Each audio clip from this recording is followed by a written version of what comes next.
You heard it at times where the steel would just like it got better basically as the episode went on. But it We're was on now. you could We're hear on it at now. times. Hello, everybody. We got Pro Joe in the house. Woo! John Weichel in the house. Yeah, Adam Brooks picked up again. His fourth time this year. He's been on waivers and got picked up. The guy's going to see the whole country. Doesn't even really get played. What are you at Vegas? He got picked up twice by Toronto, right?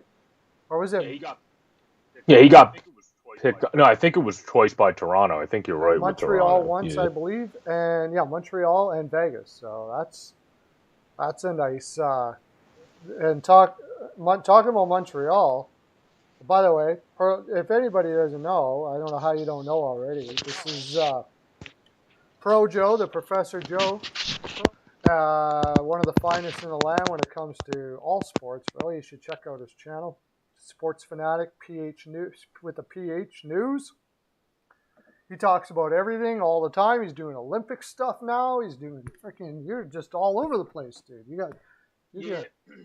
Yeah, well, we finished on one end of the Olympics because your homeland Canadian woman reclaimed the gold from USA, and then for the men's, obviously both of our teams fell in the quarterfinals and didn't get extremely far. Canada was to Sweden, and then USA was to Slovakia, who has one of the top prospects in this year's draft, Juraj Slafkovsky. Um, so those games, now you have Sweden in. I'm trying to remember which way it went. I know it. Oh, it's Finland and ROC for the gold medal game, and then Sweden and Slovakia for the bronze, which Slovakia was like the underdog, not counted as much as they probably should have been, and then actually have a chance to get their first medal ever in the Olympics. They have the guy in that I'm this year's tournament. praying Philadelphia is able to grab in the draft. That's, Nemec or Slafkovsky? Oh, both of them actually, but I really love Svechkovsky. I really like Nemec too. He's a good. I like both of them a lot. I think they'll go a lot. They should go a lot higher than projected. I think the only reason why they're projected there is because they're from Slovakia. If both of those guys were Canadian, they'd be up in the top 5 for sure. Some people have them in the top 5. Yeah, and most things I've looked at, because I love following the draft reports, the scouting reports, and also whenever I can find games on hockey TV or crap like that, following some stuff. He's been projected as high as, like, in a lot of stuff, top 7. Like when the Flyers, like for example, when they projected him to the Flyers, it's usually they have us projected at 6 or 7, and we're picking him, or we're picking another kid that, similar to Slafkovsky, has very good peak level, like offensive, just great skill that might be like one of those best talents of the draft guys is Ivan Mirchenko from Russia, who, again, that kind of goes along with your what you just said. Sometimes the foreign guys don't get as much recognition because the other guys are right in our eyeballs, that are in the Western Hockey League, that are in the OHL, that are in the different leagues down here in the juniors or in the U.S. development program that everybody loves, which is great, which is good because the program's good. Same with all the different programs in Canada, but that's why we focus on those guys, because they're right in front of us. Where usually there's a lot of the times, like, you get obviously the Panarins of the world, all these other guys, the Kaprizovs of the world. It's good to focus otherwise outset, because we see these leagues are all getting better, and the Czech league, the Swedish league, the Finnish league have all progressively got better each decade. That the talent level is obviously not close to the NHL, but like the top 5 leagues are starting to get closer and closer each time, just because the talent of the game is growing around the entire world, which is good for the game. That's why I feel like in this draft, Shane Wright's going to be that great two-way guyer, and Logan Cooley's going to be a great scorer. But the best overall guy from this year's draft is probably going to end up being a foreign player. I think so. Like I think Wright will be like the Bergeron-esque two-way guy. Cooley's going to be more, he can play defense, but is a very great offensive presence. And then you have other guys like Seamus Casey, who's a very good offensive defenseman. Like other guys from North America, we can go down a whole list. It will be here forever. We'll just do a whole podcast on the draft. But like you have other guys like that, but you have the Nemecks, you have the Juriceks, and more defensemen that I could name too that are really valuable overseas. The only reason sometimes those guys get knocked is you don't know how quick they're going to come over. That's the only reason the sometimes I think they Russians get bumped down as especially, well. and there's also just something about, it's a North American city, so there's a lot of things that go with that, with just the chemistry and all that kind of stuff like that. But I think for me, I got both those Slovakian guys in my top 5. I really think there's players being overvalued and those players are being undervalued. Another guy that I really like later in the draft, like if you're more of a middle to 20 something first rounder, is just because he's from Austria, Casper, I think, gets undervalued in this year's draft. Marco Casper, who was one of the only standouts in the World Juniors, because Austria was obviously not the most standoutish team. He was one of the guys that you would actually want to focus on and watch Team Austria for, where that goes along with the realm of sometimes when you're from these not as known hockey countries, like not the Russias, not the Swedens, not the Finlands, or obviously USA and Canada, you're not always as talked about, but I think that's just because of what you said, where they're from, where he has a lot of skill. He's more of the probably peak potential is second line center, so that's why you would get him in the later first round, but he's still a pretty good player. Yeah, well, we're really going to be talking about. We'll be talking lots more about the draft as the draft comes up. The only last word I'll say is that that Svechkovsky kid. That's how you say it. He's like big wingers like that can skate and play like he does. I mean, like I said, if he was North American, they don't grow. If he was North American, he would for sure be a top 3. They'd be talking about him like crazy. Okay, so Montreal hires today Lecavalier. I don't know anything about what Lecavalier is as a manager or whatever the case may be. I have no idea. But he said hires plural. Have you heard other hires? The only one I saw earlier was Vinny, which to a degree, as like how everyone said, Danny Briere was always one of those intuitive hockey players that always paid attention to the game and was one of the smarter guys in terms of knowing what was going on everywhere while playing.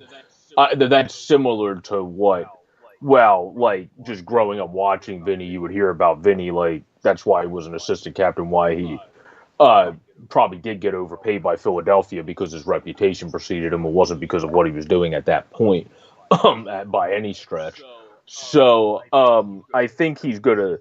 It's just this is a new role for him. So in terms of what he can do in this role, yeah, I don't know. But I think it's a good idea to bring in very well-respected hockey guys like Montreal's doing in the St. Louis and the Le Cavaliers, because that's just going to help your trying to build back to getting to the right feel around the team, the right mindset around the team, the right vibes around the team in the locker room, which is obviously, as we talked about in other videos, as important as having the right guys on the ice. Because if you have a locker room that's just crap, well, you're still probably, even with skilled guys that are there, that are good, not going to go as far as you can go because you don't have the right mindset and the right vibes in the locker room. I see what the other one was. It is a big deal, actually, the other one as well, although the name isn't so big. It's Bob Roth.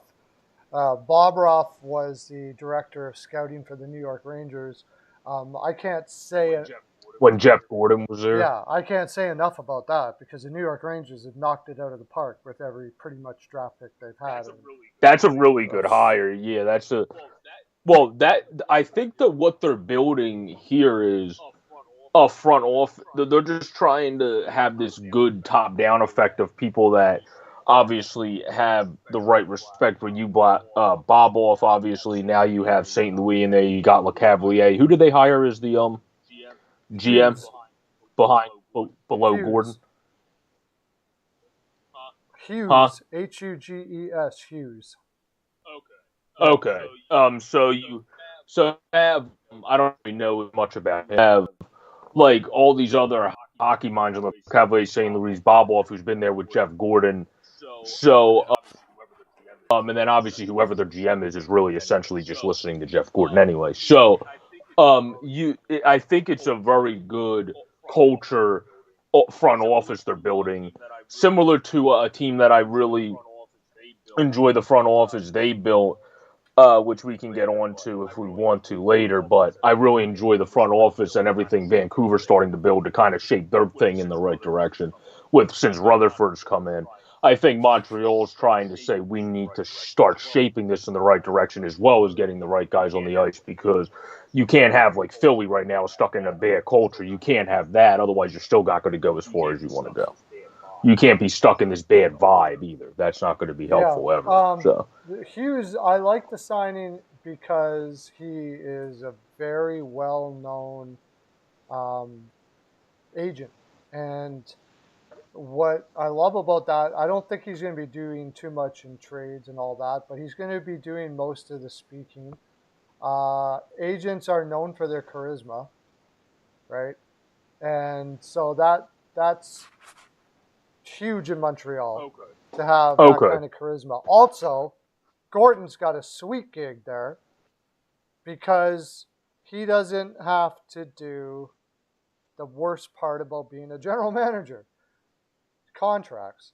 That's, he basically is the general manager, and they hired somebody to do contracts, and you can't hire anybody better. Plus, he doesn't always have to talk. Yeah. If you have a president of, if you're the president of hockey operations and you have a GM under you, not everybody does, but he does. Then they're the talking head essentially. Where you only talk when you feel like you want to come in front of the media because you have Kent Hughes there. So I'm feeling like I got stream problems, but it shows up all right on my thing because we keep on having people come in and out, in and out, in and out. It usually tells me that there is. Yeah.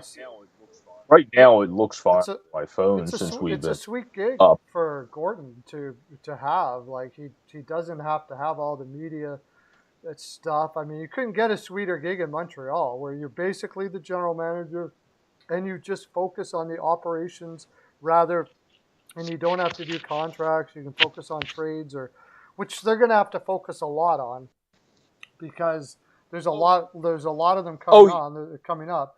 The Toffoli deal, which Hockey News Reports said Gordon helped him out with Emil Henneman that they got in that deal, and I'm going to put it on Gordon that he knows what he's doing in that deal. On face value, it looks like they got less value than they could have got, but on the same note, I understand why sending Toffoli to Calgary is a good move, because it looks good on the organization to send him where he would for sure want to go.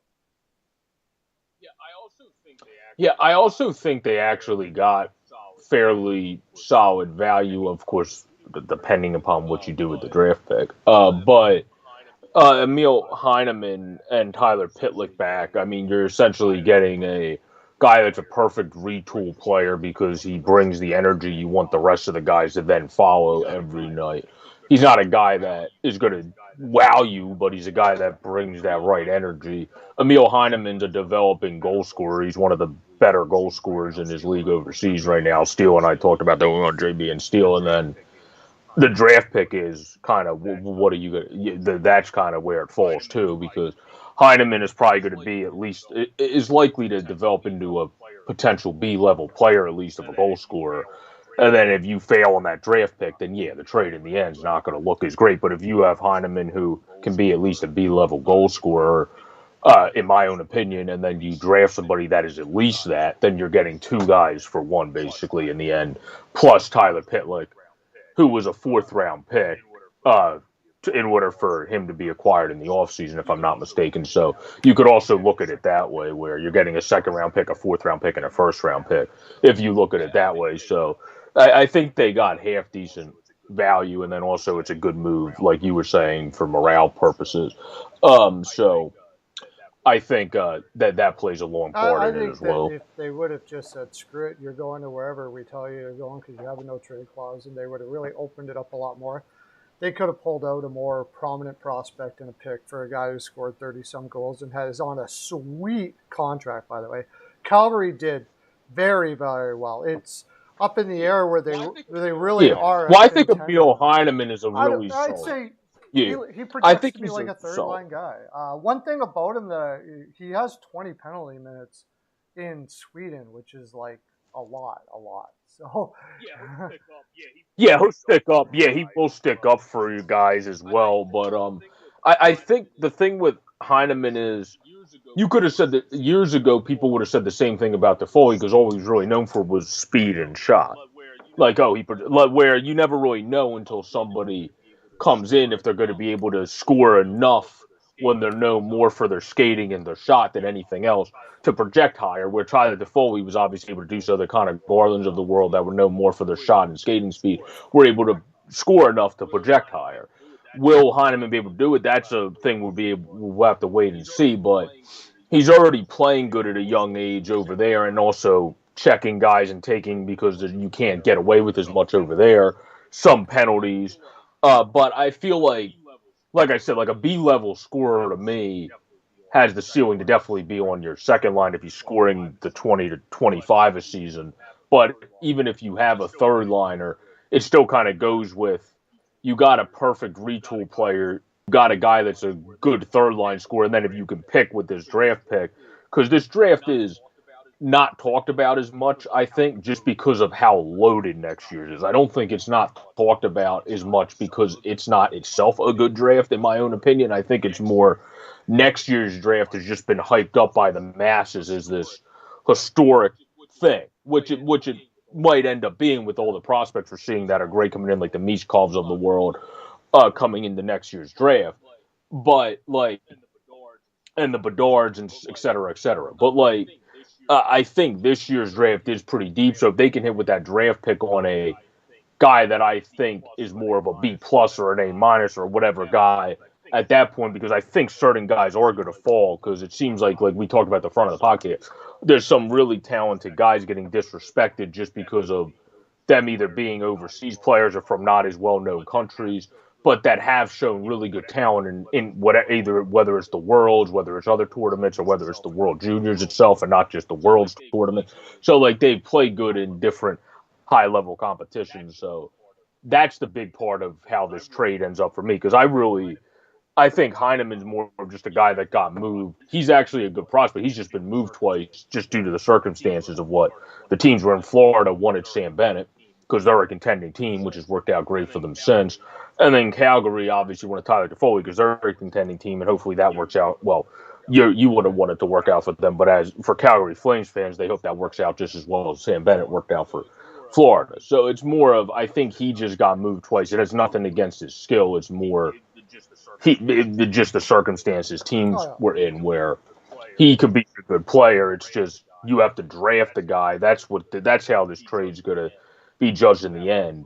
You have to draft a guy that at least is another B level guy. So you get 2 for 1, and then you have 20 goals from one guy, and then the other guy's a great defensive whiz that say scores 12 to 15 a season. Then you have two really good players, just as like one example there, or vice versa. So that's really what I'm looking forward to seeing who they draft with the pick they got, because that's also a big part of how this trade shakes up in the end, especially if Calgary makes a run to the finals or does really good in the playoffs, and Tyler Toffoli is likely going to be a big yeah. part of that. So.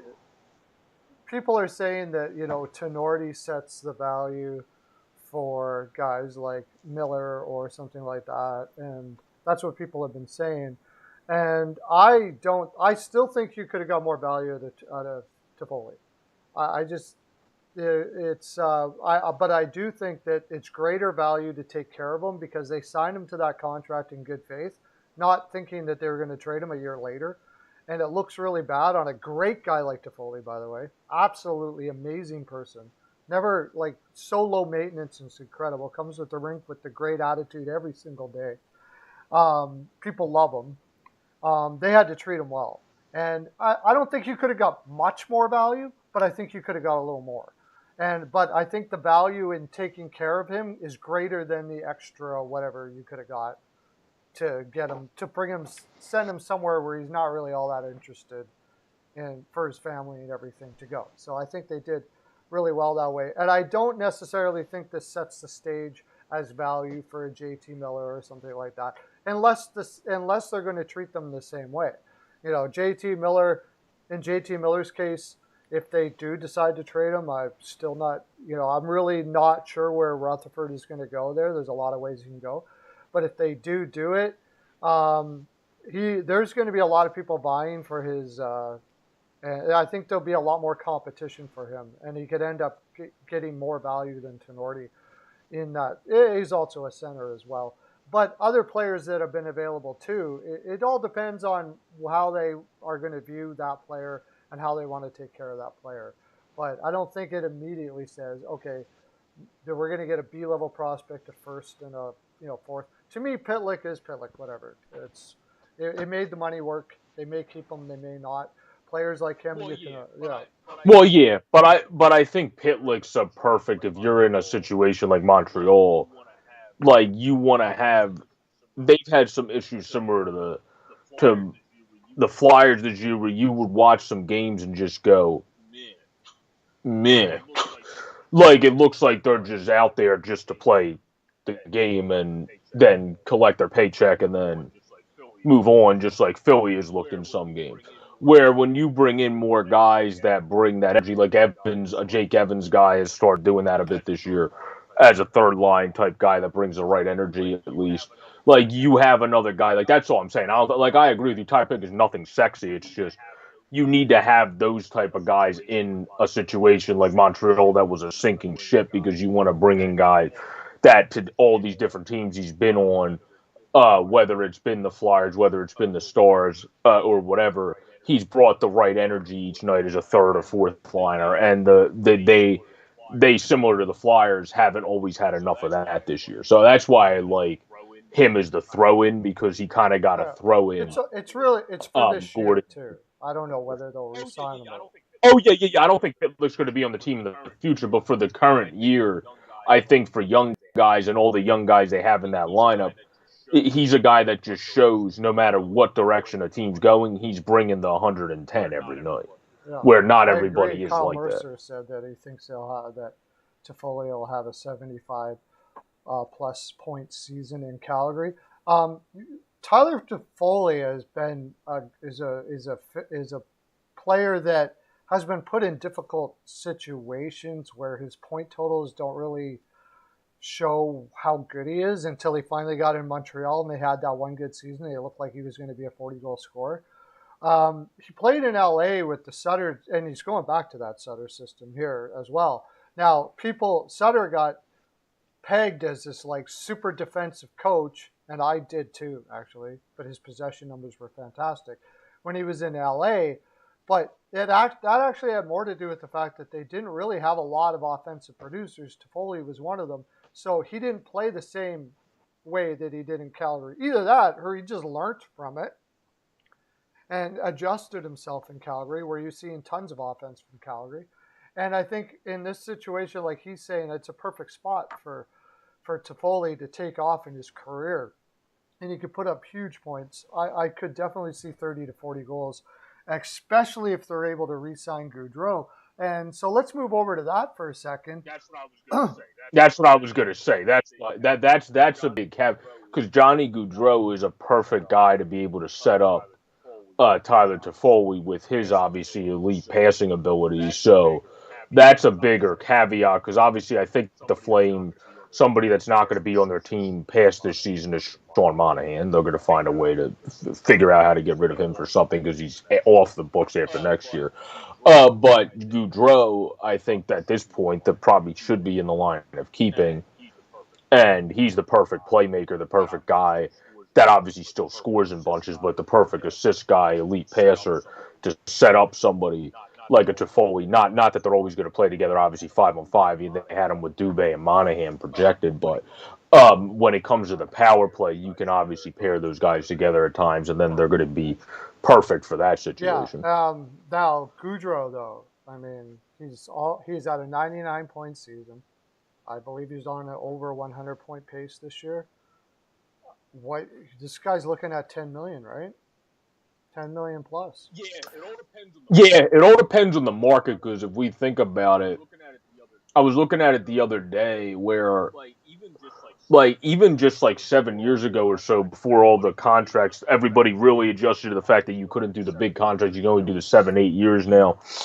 You only see the double digits for like because people learn from the Dowdys, the Carlson contracts. Not that those guys are bad players; it's just bad contracts for what they're producing now. There's nothing against what the players are; they're still fine players. But teams seem to taper off and try to stop at like 9.5 to 9.75s, where the only time they tend to go over is for like the McDavids of the world, the Drysiders of the world, the Matthews of the world, the Jack Eichels of the world, like where Johnny Gaudreau is like kind of hereish with them, but is he in that category? That's why I'm not sure via the way the market kind of bases now. He's a guy that's going to get a raise to at least in the 9.75 category from like a $3 million raise per year, but I don't know if he fits into that, and that's just my own opinion of how I think they pay in the double digits now because teams tend to learn from that kind of cap constraining them because of the Carlson deals, the Dowdy, I can name a couple others as well,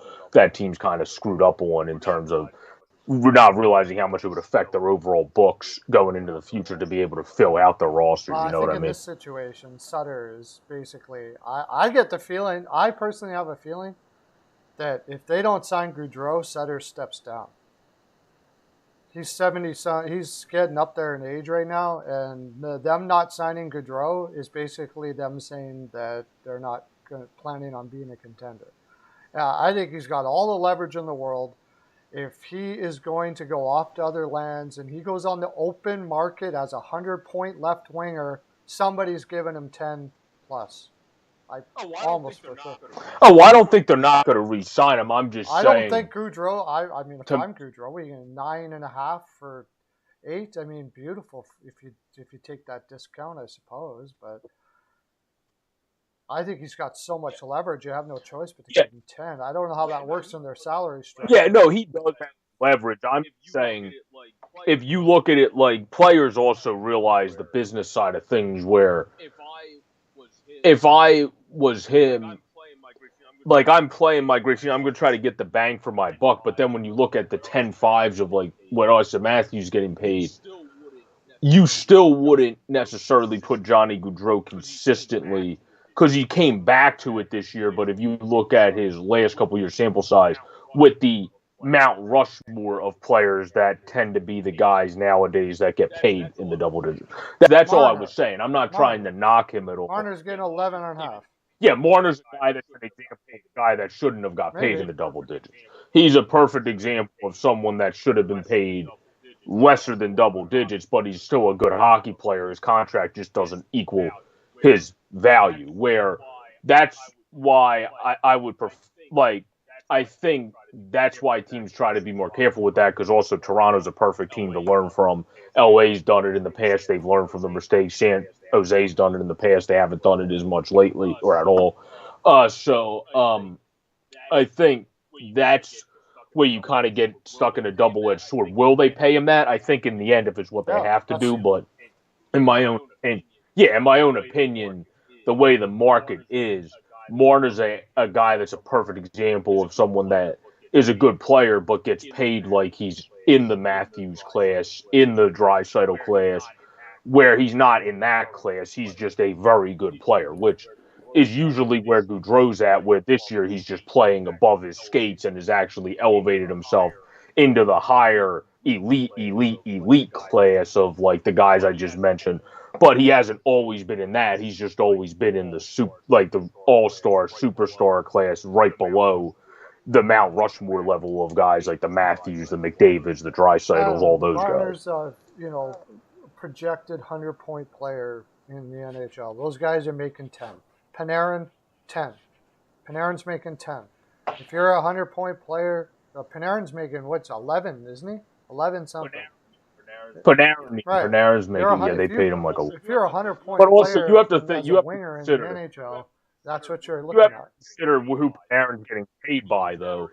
Teams that are in a market of the Mecca of Manhattan are going to have more to play with to pay their players. Yes, it's a cap era. I understand that, but they're going to have more sponsorships. They're going to have more of all that extra BS to play with in order to help them to pay guys like that more so than Calgary or Edmonton or San Jose compared to the LA Kings or somebody like that. So that also plays into the way that you structure contracts on teams that are more a bigger market, but not the mecca market where you can kind of. That's why, like, Toronto's a mecca market. You see them pay all those. Boston, we've seen them pay out huge contracts before.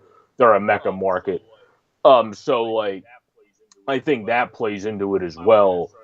I wouldn't necessarily like Calgary's a mecca hockey market in terms of how much they're invested in hockey, but in terms of their economics, you don't typically see the Calgary Flames being a team that throw out 10-5, 11-5 million dollars, like those big double-digit contracts.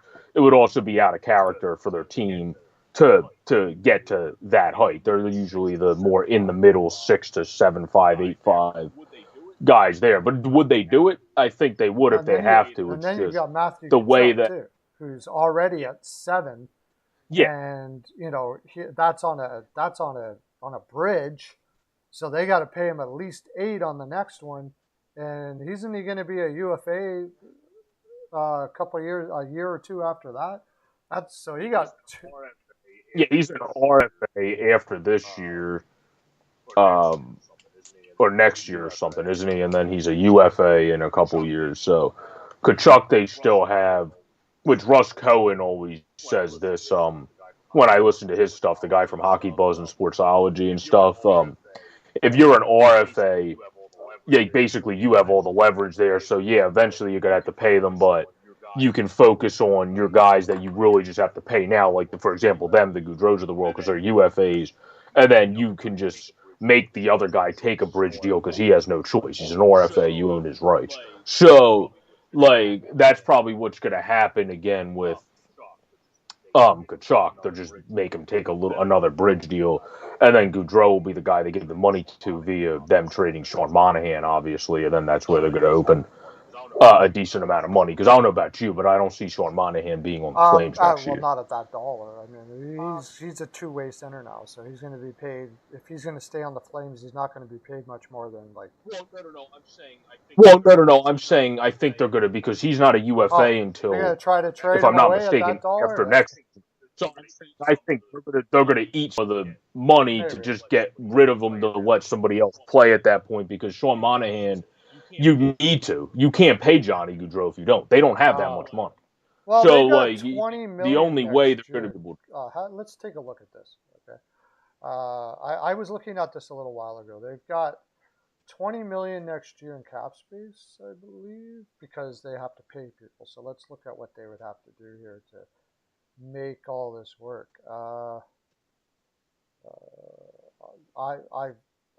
Where the heck are they?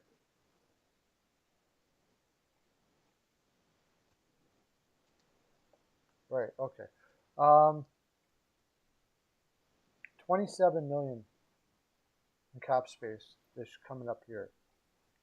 Well, yeah, but that's also because they haven't. They have to sign Gaudreau. Like, they have to sign Gaudreau. They have to give Kachuk his bridge. They also have to sign a guy that I know you and I always talk about how much he's underrated. Andrew Mangiapane's an RFA. You're going to sign. So you're going to give Matthew Kachuk a bridge, which is he's not going to take anything other than a 3-year bridge, which puts him right into UFA.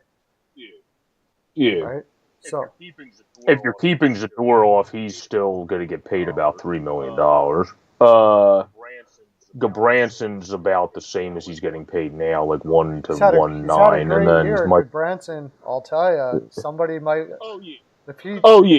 Somebody might pay him the $4 million for a year or two, and then they would lose him. But like in hindsight, if he really likes the situation he's in Calgary, like the whole like he settled his family in there type business type, like how we talked about that side of things before. because he feels like he knows the guy he's played with. Where I wasn't thinking about this before, but I don't know if you agree with this or not. But Russ Cohen also said this, which I didn't really, which makes sense. He said more so than any position, defensemen sometimes will sign and even take discounts because they just like the situation they're in, who they're partnered with, and who they have Oh, as the coach, putting them with those players more so than forwards, because forwards you're always interchanging the lines. Where defense, you tend to kind of keep the same two cats together if they're going at a good vibe for the foreseeable. Where if he's finding the great groove there, I feel like that's why he would stick around. Also, a guy like Shylington will probably not try to gouge them for money because they're the ones that made his career. You've been talking about how you thought he always had more in his skates. Well, he's showing it this year, but they're the ones that brought it out of him. So I don't think he's going to gouge them for money by any stretch. So yeah, they have some money, but in terms Monahan's of last year of this contract at $6 million. Yeah, they definitely would have to retain to send him anywhere, but it's possible. unless if they took somebody else that I can't think. I don't know who else would be a team that would trade somebody else that's kind of in that Monahan group of being someone that you think might be able to give you a little more than another team and a change of scenery, but kind of is what he is guy, or like other teams have those guys, but I don't know who would move him for him, but I think they could trade him because he's on the final year of his deal. Where Also, let's I put could see Dubé being sent away.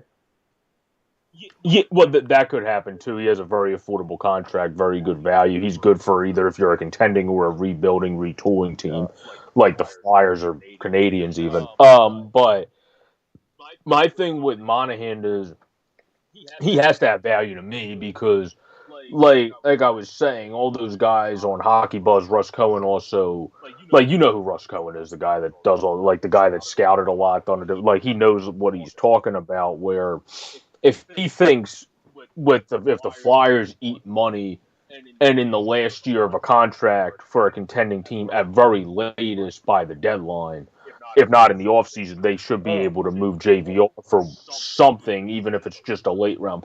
I think that means Sean Monahan is If value. they eat money on JVR at the deadline, somebody will pick him up for sure, and they should, no doubt about it. Somebody will pick him up at $3 million or whatever. At this deadline, yeah, maybe. Yeah, at this deadline, yeah, for sure.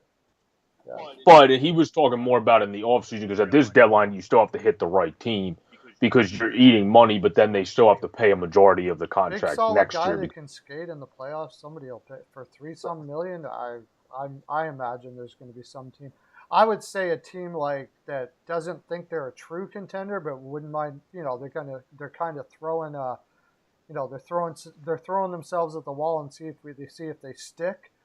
Like say Nashville or something like that.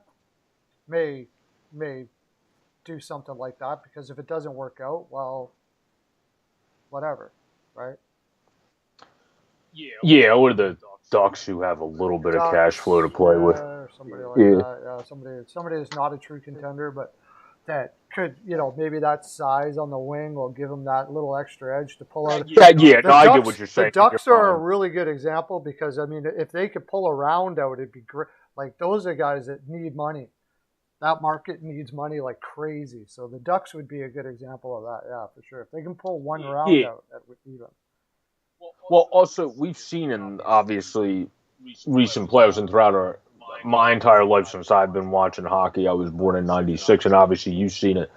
And once you get into the dance, hockey's probably the most unpredictable. Baseball's fairly unpredictable, my other favorite sport, but hockey, I think, in the end, is still usually one of the more unpredictable. Where like you'll come in having, like you and I are saying, like the Vegases of the world, the Colorados of the world, that are obviously your Stanley Cup favorites.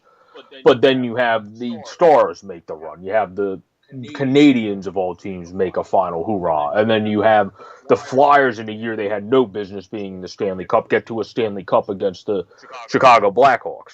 So, like, there's always different examples of that where I don't consider the Ducks either a top contender, but that's why I agree with you from the premise of those are the teams you have to look at to trade the JVRs of the world because he's a perfect, for a contender, just net front goal scorer. Use him how Toronto did. Put him on the power play. Play him 5-on-5 here and there, but he's not a 5-on-5 player that much, and then use him just as a straight up net front presence like they did.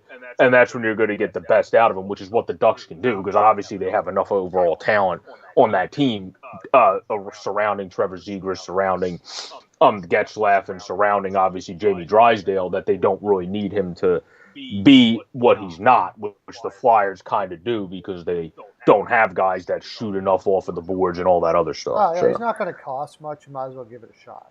It's pretty much what it is. The odds of them beating, I don't even think they're going to make the playoffs myself. I think the Ducks are going to fall off and they're going to miss the playoffs. You heard it here. I've been saying it for a while. I don't think they're going to make the playoffs. But if they do happen to pull it out, you're going to be playing Colorado or Vegas. Have fun with that. They'll probably do it to try to make the playoffs because they desperately need to make the playoffs. They always do because they need that playoff money. But I personally don't think they're going to make it. I think those players are going to wear down, which they seem to be wearing down. Young players, it takes a while to have the physical and mental strength to get through a regular season at the level that they were playing at, and almost always they don't make it.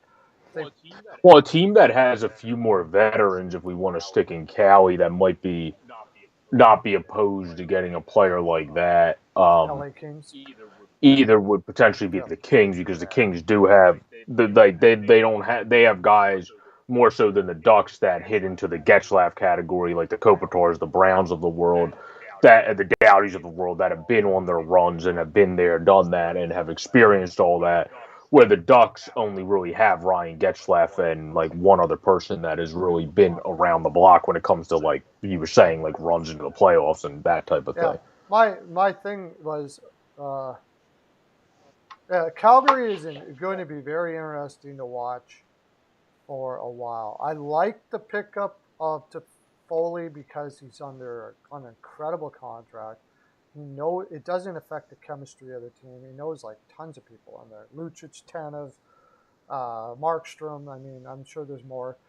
They took a lot of those ex-Vancouver players and stuff like that. But if you ask me honestly, if I think they're a contender this year, I will say that no, I don't.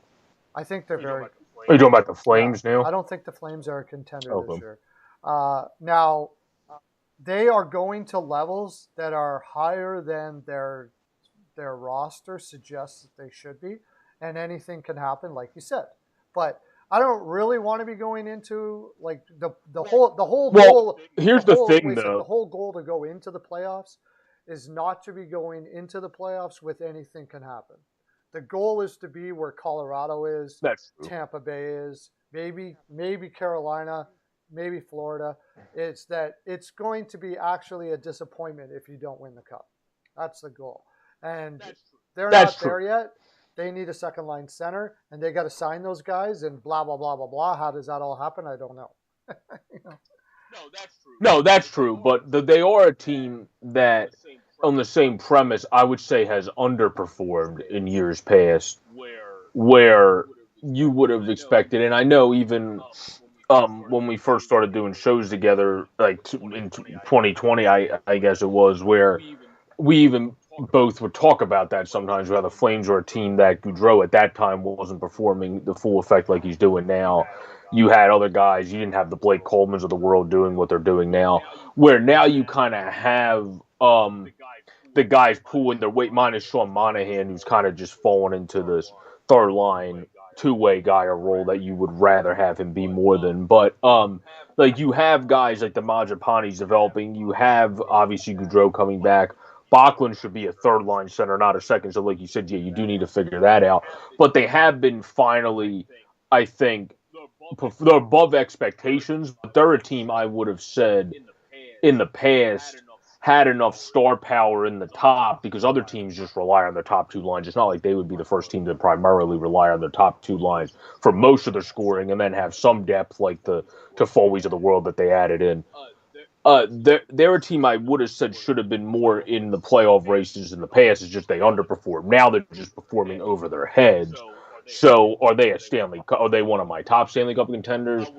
I wouldn't say that, but at the same time, I would give them credit for finally, I think, doing with the right coach, a guy that is probably a Hall of Fame level coach, because he's not in the Hall of Fame yet, is he, as a coach? Yeah. So like he's a guy that's a Hall of Fame level coach. They have the right stuff. I don't know if they're there yet to be mentioned with Vegas's of the world and all that, but like they are above them in the standings right now, and I think that's because guys that have been underperforming in the past finally started to be where you want them to be. And Noah Hannafin's another guy you would group into. We've seen that happen. I think you mentioned it in the bubble. I know Steele mentioned it as well, where he started to kind of since Sutter took over, but even a little bit before that with the Flame, develop a better overall game and become more comfortable as a whole to play 20 minutes a night. So he's having his best hockey. I would say if I picked how Steele didn't consider them a top cup contender when he was talking about the Stars a couple years ago when they did make it, obviously, in the 2020 bubble. I would say the Flames would be that team to me this year. They're the team that I'm not considering them a top cup contender, but they're a team by no stretch would I be surprised Well, if they they're have a in. goaltender. If Like, Markstrom can play at his top level, that's the X factor for them, right? It almost always Sutter is has for their goaltending. defenders playing. Yeah, Sutter has their defenders playing over their head, though. Like, this is one of the best seasons I've seen Chris Tanev have. Zadorov's actually been really solid. Branson's had an out of body experience this year. I mean, Branson's been great. Shilington's been what he was supposed to be earlier in his career and now is at 24. And then Anderson's starting to get back to what we expect Rasmus Anderson to be. And then Hannafin's having his best. So I think Sutter was just the perfect thing they needed. Now it's just about, like you said, filling out the rest of the roster. But to me, that's exactly the same problems we were saying. They were moving in the right direction with the Stars when they have Rick Bowness. Now it's just about filling out the roster, and they ended up being the surprise team that ran to the Cup. So they would be kind of that equivalent team for me this season, how Steele was kind of talking about the Stars in the 2020 season. That to me this season, they kind of have that fairy dust feel of things are coming together in the right direction, and they have a very good coach. So you never know, but they wouldn't be in my top 3 list of, or top 4 list of the contenders. Seattle's in the house. Great, because I was just about to turn over to Philadelphia. Great, perfect. Yeah. I mean, we've talked ad nauseum. We did a show. You might want to check it out, CL. I don't know if you saw it, but it came out at noon today with the great Lance and Steele on the goings on with the Philadelphia Flyers and all that sort of thing like that. I don't want to get too deep into Philly because you and I talk about Philly a lot. I want to hear your take on a lot more other teams than Philly. But we're just going to look at a few things that, besides Giroux, and we already talked about Van Riemsdyk, who I think will probably garner a third if they retain. Maybe even more, but probably a third. Or like a C plus level, maybe like a C level prospect, depending if you go for the pick or you go for the third line caliber, fourth line caliber player, depending what they decide to do. Hey, by the way, Brian Sports Entertainment, I don't know if you're subbed up to him. Make sure you sub up to him. He's got great stuff. It's freaking awesome. Also, you're already subbed up to Hockey News Reports, but he just came in. So, Braun to the. I think Braun to Toronto is just like the perfect fit for that. I think that's where he's going. I don't think he's going anywhere else but Toronto. That's actually hilarious because they were talking about that when Reef had Russ Cohen on too about Braun going there. He did say though somebody he thinks they would prefer because they want the Toronto. From what he's hearing, want the physical righty defenseman. He said if they're back healthy, he said he thinks Toronto will contact Philly about Risto before they contact it. Where Braun would be their like plan C, where Ristolainen would be more ahead of Justin Braun, just because he said they already have enough guys that fit into the Justin Braun category where they want a righty that can kind of bring the punch a little bit more in the playoffs, which they feel they don't have. Where they have Muzzin from the left side, they feel they need that more from the right side. Where he said he honestly felt if the Flyers trade Ristolainen into Toronto, because they're in a full go for the Cup, those are the certain teams like Toronto, if Tampa wanted him, because they always seem to have a right-handed defenseman each year, you could get the first rounder from, because they're going to pay you extra because he's a righty defenseman. Teams always pay up for righty defensemen.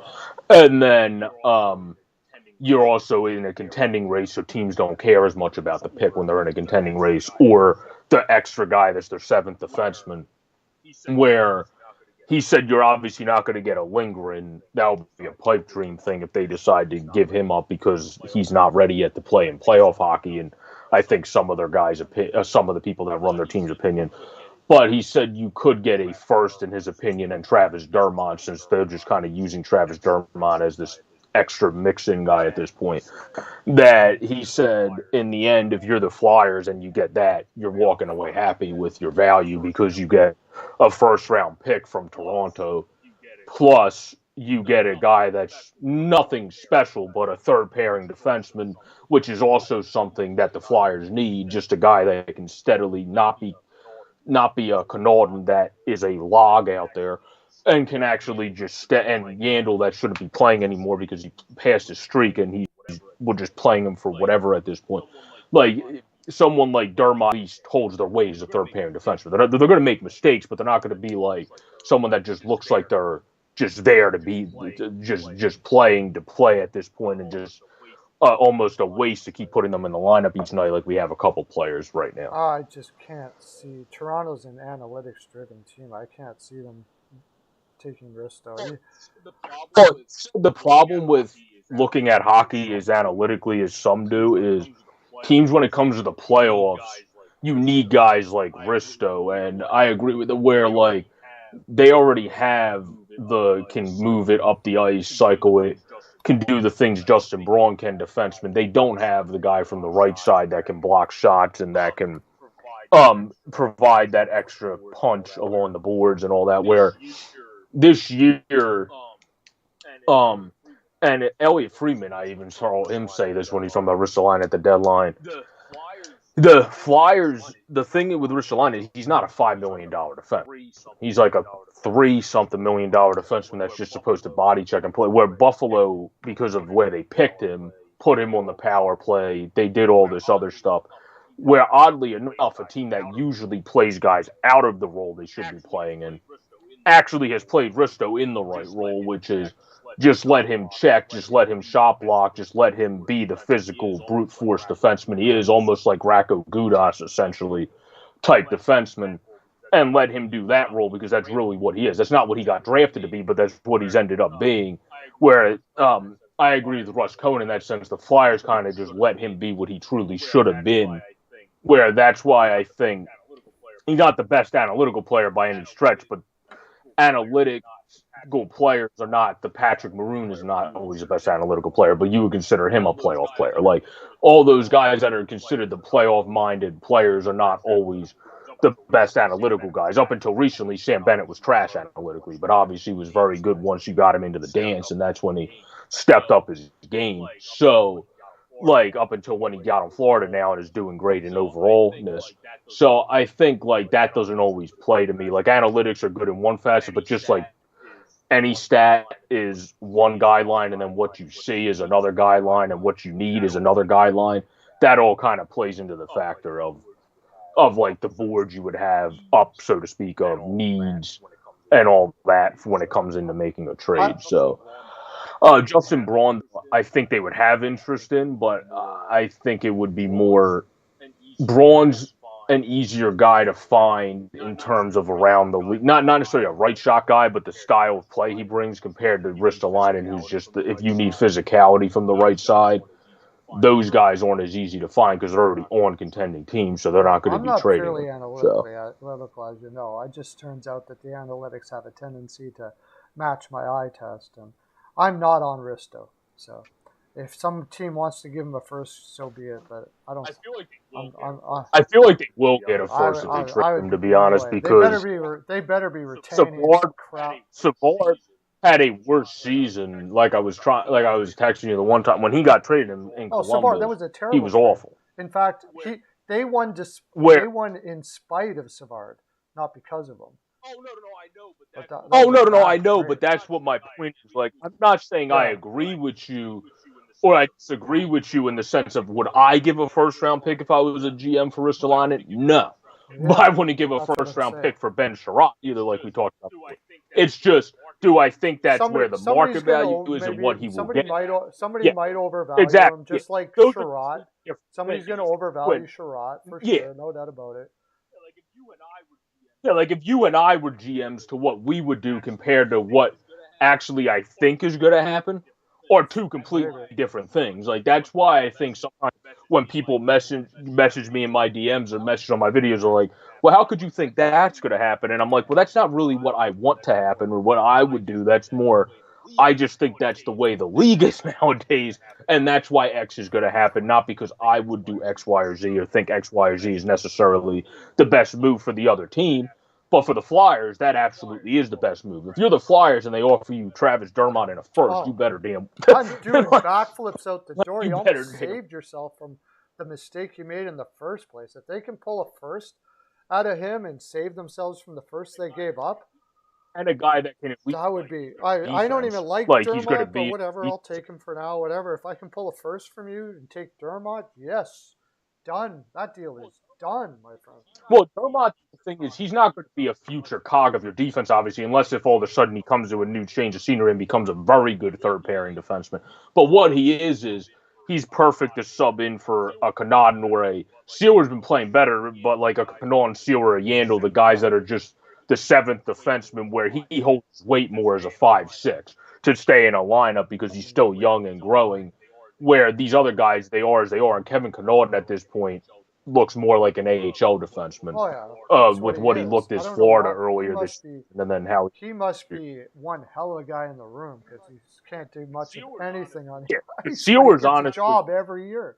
Out of those three, out of those three, and I'm not saying Nick Sealer looks good this year by any stretch, but out of the three of Yandel, Connaughton, and Sealer, also putting into perspective, Nick Sealer didn't even play hockey last season and sat the whole year off. He's playing the best by far of any of them, and I even tweeted that the other day because he's at least playing the role of a seventh defenseman, which is come in and don't be noticeable a lot. And if you are noticeable, it's because you're laying on hits, and sometimes you're going to make mistakes because you're a seventh defenseman. That's why you're a seventh defenseman. You would be starting every night if you didn't make those mistakes. Like Chad Ruhwedel just this year starting for Pittsburgh. That's why he usually was a seventh defenseman his entire career, because he could sub in every now and again. But then if you exposed him too much, you would see why he's a seventh defenseman. Sealer fits into that category. At this point, Kevin Connaughton is more of a ninth defenseman that is too slow out there and doesn't even take the body as much as he should anymore, which is why you're like, okay, well, what are we even doing here at this point? And then Yandel, the only way Yandel's useful is if he has the puck in a perfect position on the power play at this point, which is not useful for a team like the Flyers because your power play is atrocious and you have him playing way too many 5-on-5 minutes because you don't have other guys in on defense, and you keep playing the Kevin Connaughtons of the world rather than just pulling up Igor Zamula, who's better than Kevin Connaughton. Sure. He signed a 1 year deal, right? Yandel signed a 1 year. So did Nick Sealer. I don't know about Kevin Connaughton. Connaughton's also UFA. Deal in his life. It's always been 1 year deals, but he always gets a job done. He always gets a job. I don't know how he does it, but I think he's good. People ask me like future players that are going to be coaches. I put Connaughton up there because he must be one heck of a guy in the room. Like he's got to be an amazing hockey mind that sees things and stuff, but he can't do it on the ice because he is terrible. He's a terrible defenseman, and he keeps on getting the job over and over and over again. There was something I was going to say. He's one of those guys that, like I was kind of saying about Ruhwedel, he's usually been a seventh, then he's had his moments like when in Florida a couple years ago.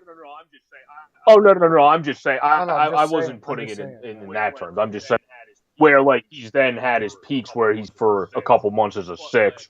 But like I think if you're going to keep anybody out of a group of extra defensemen net going in the next year, the only guy I'm keeping is a guy to play in Lehigh that we can call up if necessarily needed when we should have the Yorks and Zamulas up, and maybe even Wyatt Wiley's playing really well for the Phantom and is right-handed next year, so we won't need him to start. But Sealer's the only guy out of that group that I would debate just keeping, because all you're going to pay Nick Sealer is $750 again, and you can just keep him on the cheap. Like I said, he's played his role fine. He's actually played like a seventh defenseman when he's had to fill in for 31 games. He makes the mistakes you expect a seventh defenseman to make, but also plays well enough that he lays on the hits, block shots, and actually has done well as a fill-in defenseman. So he's the only one out of all those guys that I would debate keeping around, because he actually does seem to have the ability to fill in if you did decide to go young and just let the defense develop next year, and you have the Zamulas, the Wileys, and especially the Cam Yorks of the world. Because I think the problem is, and I think you're agreed this period, probably laugh at it too, they said when I was listening to the Nitty Gritty podcast, the fans and the media at this point agree that it's a great idea to let the kids play. The problem is the organization, for some reason, still doesn't think that's a great idea. Asking me who. Ottawa, Boston. I'm off that game. I have no idea. Probably Boston, I suppose. But yeah, Boston is. Well, no, about that though, Pearlo, because I think that kind of goes with you. We've talked about this before with other teams when they've been in retooling, rebuilding, whatever word you want to use situations. At that point, if you're playing veterans that aren't performing to the max anyway, you should just let the younger guys play to keep getting their feet keep getting put. Now, obviously, Mike Yo's not going to be the coach of the future society. They're going to be put in a system that's. Philadelphia does next year is has guys in there that really just push the young players to beat them, but they're hoping that they get beat. That's who you get. And Sealer would be one of those guys, and guys like that. Next year, just get more guys like that. Just get guys like that pushes the other young players to force them to beat them, and that you hope that they are beat, because if they're not, it's like shoot, I was really hoping you could beat Sealer. Oh, that's a good. That's like the Jerry Mayhews of the world. Keeping him around with how he's playing would kind of fit into that category. You would hope he got beat by a young guy. He's been a career AHLer, but he does have 5 goals in 15 games, so like he's filled his role. Might as well keep him around. Good stories like that will be happy. Also, why would you get rid of a guy? Yeah.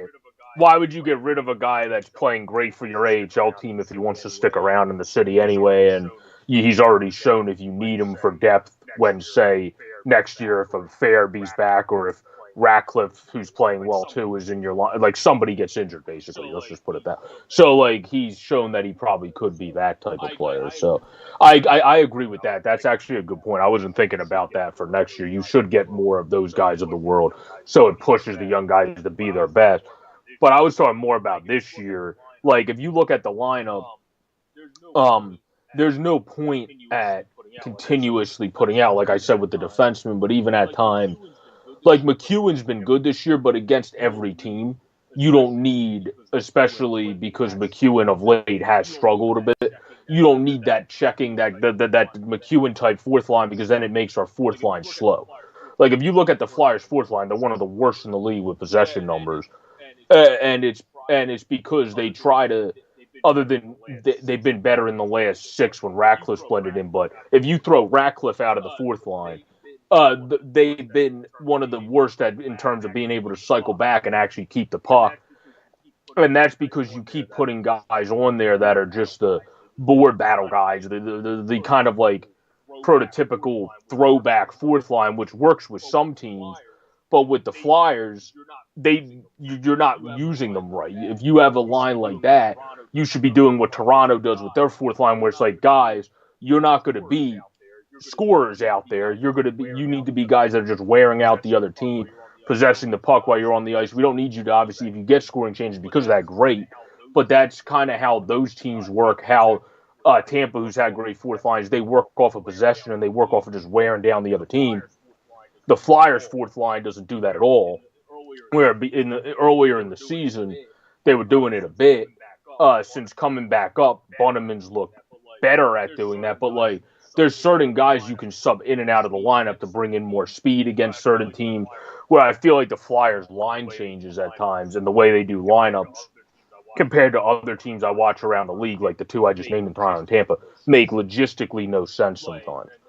and that's something that kind of obviously pisses me off and annoys me at times because that would go a long way too. Where if you're going to play a line like that, you need to tell them you need to be the guys that wear the other team down and possess the puck. Where that's not what. And again, throw Ratcliffe out of there because he only played 6 games and he's actually been good in his 6. But whenever it's been like McEwen, the Cates, the Bunnemans, whatever, I don't even think it's the players per se all on the players. It's really the coaching at times making lines do things that you look and go, well, why is this line playing a pinch role and this other line's playing a behind the net role and this line's playing a forechecking role when it should be the other way around. Like sometimes the way the Flyers do things makes no sense switch on to whatsoever. the Boston Bruins because I'm really interested in the Boston Bruins and what they're going to do in the future. And Brian's in the chat asking about them. But when it comes to that right now in Philadelphia, I think all they're really doing is seeing what their players can do. They don't even care if they do it right or whatever. It doesn't matter if they win. We're going to put you in this situation, see what you can do here, see what you can do there, all of those sort of things like that. They're in assessment period right now to what they're going to do in the future at the deadline and all of those sort of things like that, and where exactly these guys can play, show an improvement. You can always get better in an area, even though you're not best at that area. So we're going to throw you out there and see if you, for instance, if you got a young player that, how much can they handle the physicality of being on a fourth line? Go in there and try to play like that, and see if they're willing to do it. That's really well, that's the happening problem. right now, I don't think our they're just I don't think our coaching staff puts like tells lines to do the right things. Like that's what I was getting at structurally for the line. When you have like JVR's line sometimes backing off and looking more for the shots when you have JVR on the line, which should be a line that's trying to clog the net front, which the Flyers never do. And when it comes to that fourth line, when you have all guys that are huge on the fourth line, that are above 205 and big over 6'2" or whatever, you should be trying to do that wear down possession, and that's what the coaches should be preaching. And I know for a fact from covering the HL and ECHL, hockey players aren't stupid. So I personally don't believe the coaches are preaching that. Because if they were, then I think they would be doing that more. Where I just think I've liked the way that stuff's moved as the latest put on the Flyers in the right direction from the ECHL level with how Kirk McDonald develops guys. I actually like how since December, honestly, since AV's been fired, how Lappy's been coaching. I think that kind of took away the whole. There was the rumor of AV was controlling the entire organization. Maybe that was true because it seemed like that did take a weight off of his shoulders. But when it comes to the big club, they haven't figured it out yet. I think hiring Briere, doing all these stuff, they brought in new guys for player development a couple weeks ago as well that are from the LA Kings organization, which obviously has very good reputation, cup reputation. So I think all that's the right direction. But in terms of the coaching staff, you ain't there yet.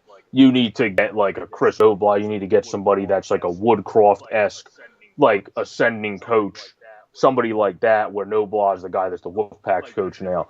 Like, there's different guys in the AHL I could name, but we'll save that for a different episode. Like, I don't think they have the right guy at the helm. And I'm not trying to pick on Mike Yo. He's had success in other places. It's just, I think you need to get a defensive-minded, like not Mike Stothers, obviously, he's with the Ducks, but a Mike Stothers type assistant. And the guy that needs to be the head coach is someone that really pushes, like a Boudreaux-esque offensive coach that really pushes these young guys to be the best they can attacking. That's my own opinion. Yeah, I don't know. Like, I won't go too much or more into that. I wouldn't be surprised if the players aren't listening by now. I think there's a lot of trouble in Philadelphia. Above them, below them, they got to change so much there. There's infighting. There's just taking the crap. And it's only with the Flyers, though. That's the thing. Like, that's why I was explaining to my friend the other day. You see how great the locker room was at the Reading. You see, even when Lehigh went through their bumps this year, how much it was still great. Like, where then once they get called up, it's like they enter this free fall situation into Lucifer's lair. Brutal atmosphere, and you're just that room. Simple as that. Yeah, you're just like, what? Yeah, you're just like, what's going on here? Like, you want to have great minor league culture, which they have. It's just now it's starting to fizzle away. And I'm not talking about like the Flyers. Cohen even said this because of their schools, because of stuff like that, because of the rich history. He said that there's still players because of all that stuff and the outside effects of how much they like the schools and all that with the family that want to come here for different reasons of that, and they've been primarily a winning franchise, where with the Phillies it's the opposite. Nobody really wants to come here minus Harper's of the world, and he's never been able to draw anyone else really since, because they've been historically a losing franchise. They're one of the losingest franchises.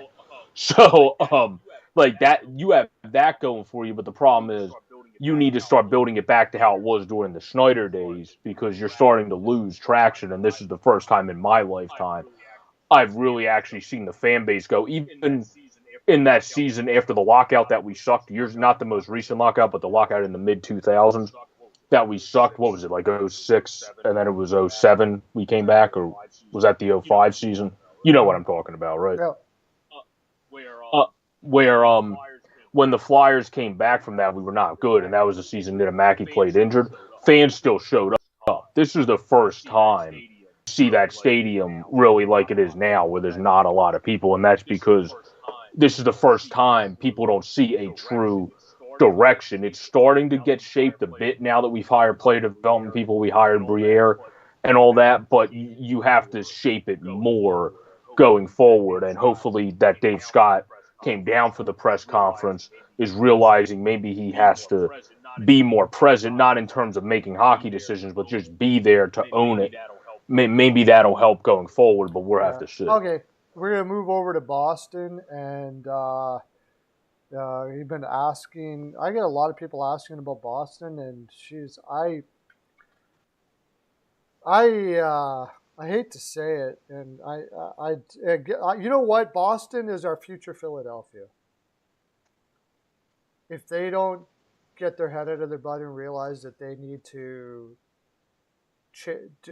start something new there, to renew their, I think they're the future Philadelphia.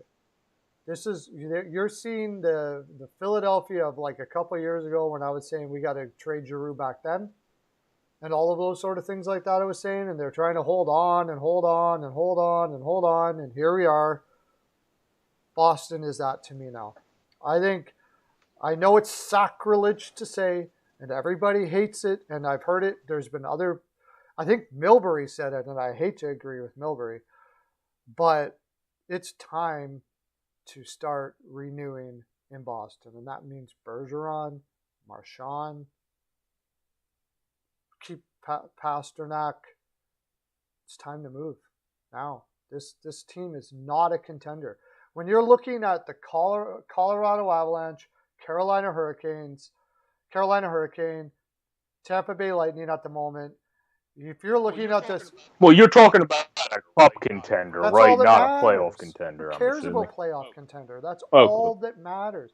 When I look at it as if I'm a general manager or an owner of a team, the only thing I care about is, am I going to be a contender now or within the next 4 years based on what we have? The answer in Boston is no. Most likely not, but we also have the flip side of, again, hockey's the sport of when you get into the dance, none of us would have predicted minus steel. I'm not going to go. I don't want to go throwing my... Do you want to play like, once you get in the dance all your life? Once you get in the dance, you might be Montreal. But no. You want to build. You want to, if you, especially in Boston and a Montreal market, you want to have a team like you said earlier that you know is the top contender. I'm just saying, if they're going to stay, like I said before, when we came into this season, and I remember you agreed with me at the time when I talked about Pittsburgh and Boston, is kind of until they get rid of the Bergerons, the Pasternaks, the core guys that have been really good, the McAvoys that has become that now, where they still have those guys in track, they still have the Brad Marchands. I feel like they're one of those teams that are always going to make the playoffs. Now, in terms of what you were saying, being one of my top 4 cup contenders, yeah, I wouldn't put them in that list this year, but it's a tough sword when it comes to that, because you're big market, and it's kind of like they've been like Philly their entire. Now, I don't know about before my life or when I watch hockey, but for the most part, even when Boston's been mediocre, like this year, like they've just been solid and still in the playoffs, they've always tried to contend, because in those markets where I know they say this in Philly media around here, you can't go into an Arizona. You don't want to go into an Arizona or a Sixers tank rebuild, because it's a bigger market. So that's Detroit did, why Detroit did it. it's interesting to match.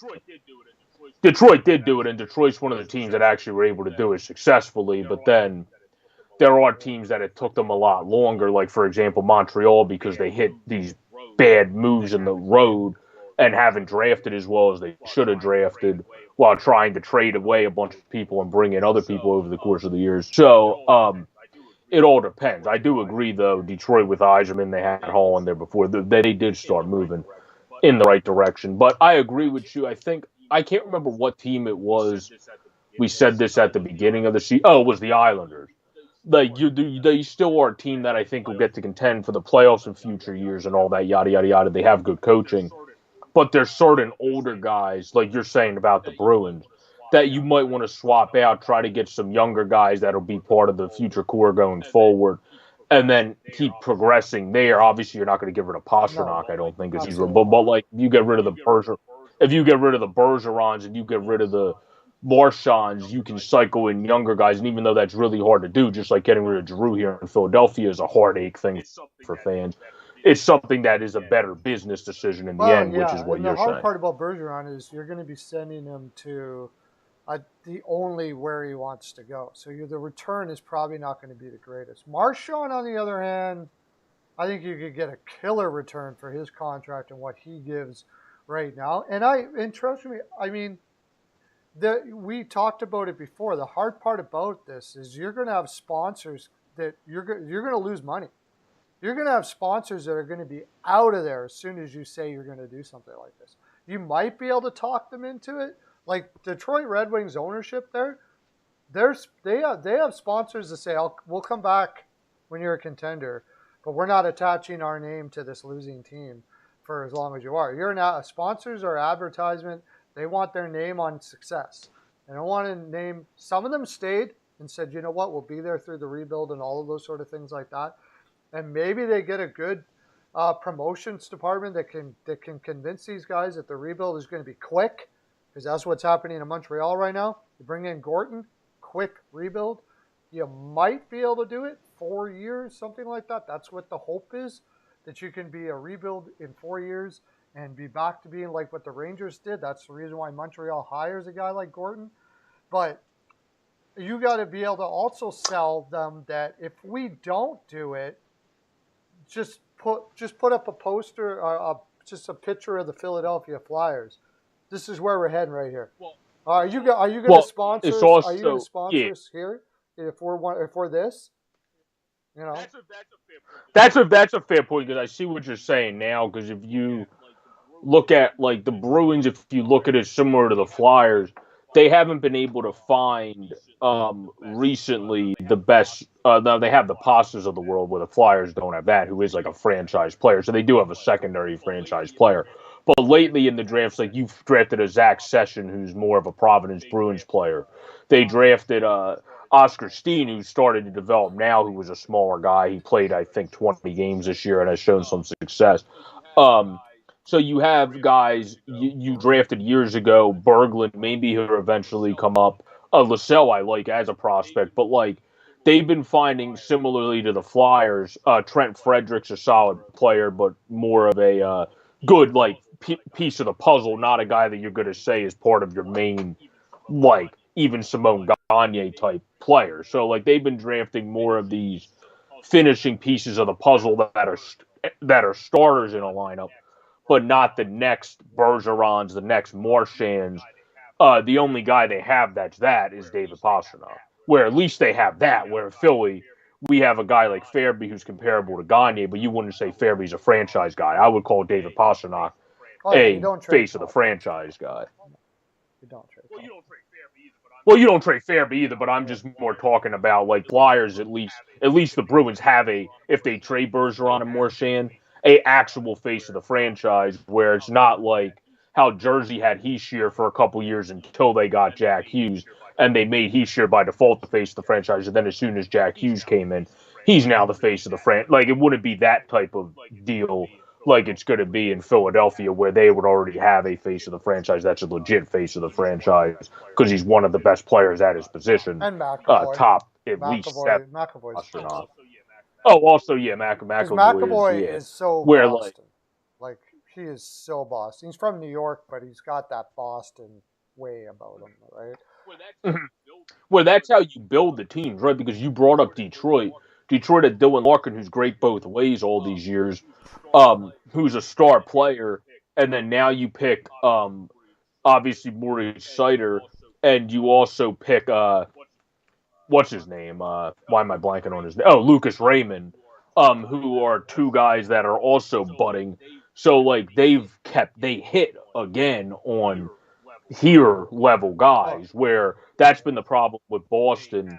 They haven't hit again on here level guys. They've hit on fill out the rest of the roster starters and some of the guys like the Fredericks, but you need to find where you're finding guys that are going to be your next Marchands, your next Bergerons, because Pasternak's not going to be able to do it all by himself when different guys move Pasternak on and was a Mac late on round defense. pick, too. Right? It's crazy.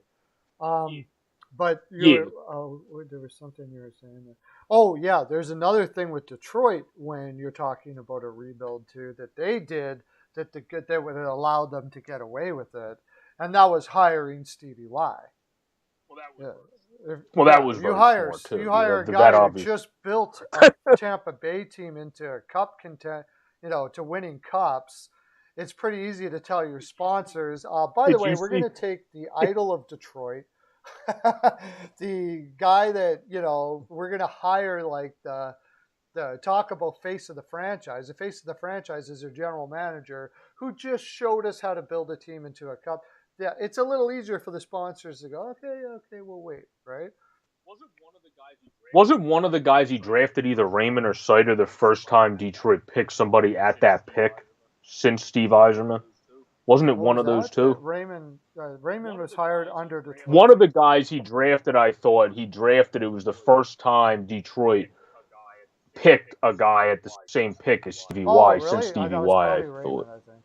Yeah, I think it. Yeah, where like it was like because that was one of the things. It was like, oh, this guy Steve Eiserman just picked the first person to get picked at that pick since himself. Yeah.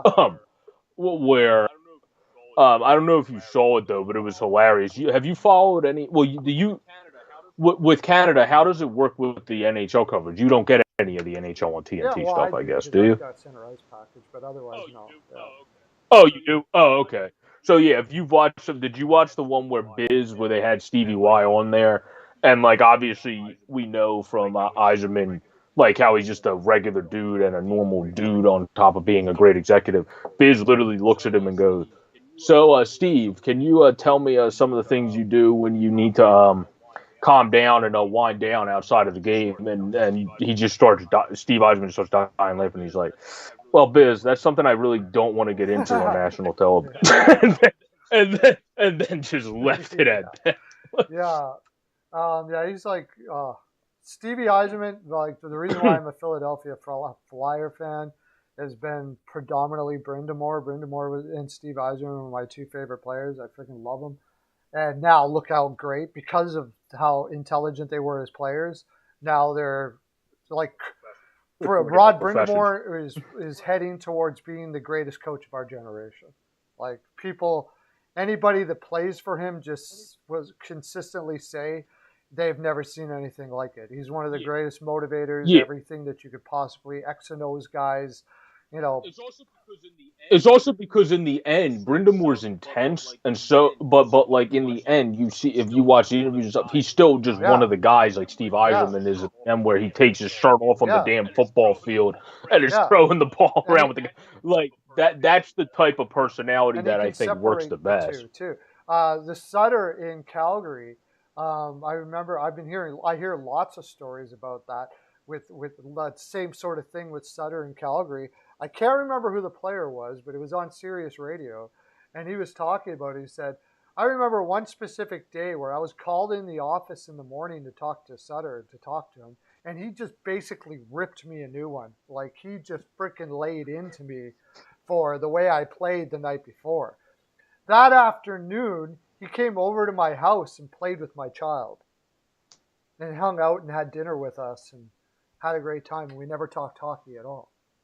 Like that's that's that what these great minds of hockey do. They separate the personal from the sport, and they're able to get what they need to get across the way they need to get across, but still have a heart. Show that they have a complete heart for the humanity of the players, which gets you to play for them like freaking amazing, which we see in Carolina and Calgary.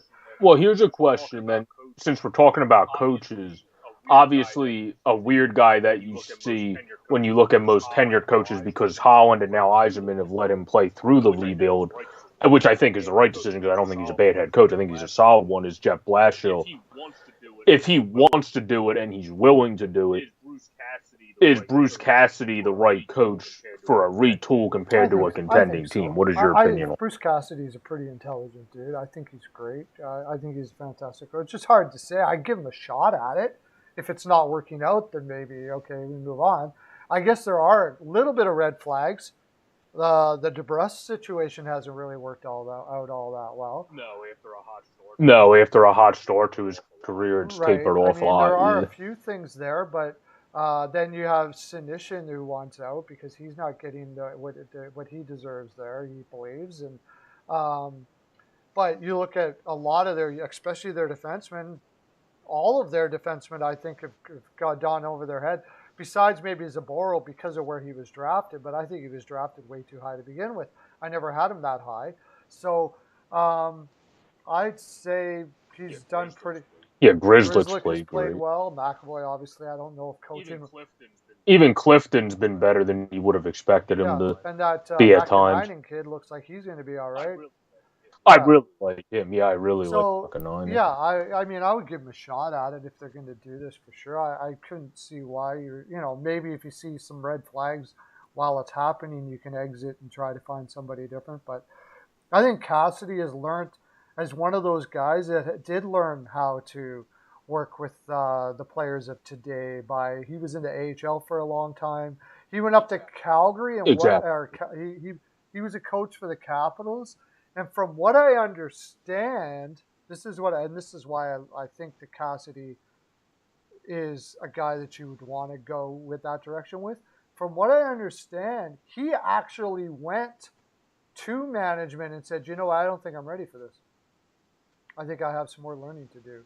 And that was the reason why they let him go, is because he's the one that said, I need to learn a little more about working with veterans and all that kind of stuff like that, and all that. So, if that's pretty amazing if it's true. I'm not sure if it is, but it's a weird rumor to come out if it's not. So agreed. Yeah. Agreed. Yeah, I don't think that's something that would come out. Like, that's a weird thing to lie about. Like, why would you lie? Why would you lie about that? It wouldn't make any sense. No, I don't disagree with anything. I was just curious of what your take was on that, because rebuilding and being a coach of a rebuild or a retool is probably a better way to phrase it for Boston. Is not the same as obviously being the guy that's brought in to, like he's been doing, make them one of the best contenders each year. So it's a completely different mindset, obviously. Yeah, and they may decide, but I don't know. I think Cassidy's too good to not at least give. Either way, the dude's going to be hired right away. Yeah, it doesn't make a difference. Before he got home, he'd be hired before he got home if he wanted it.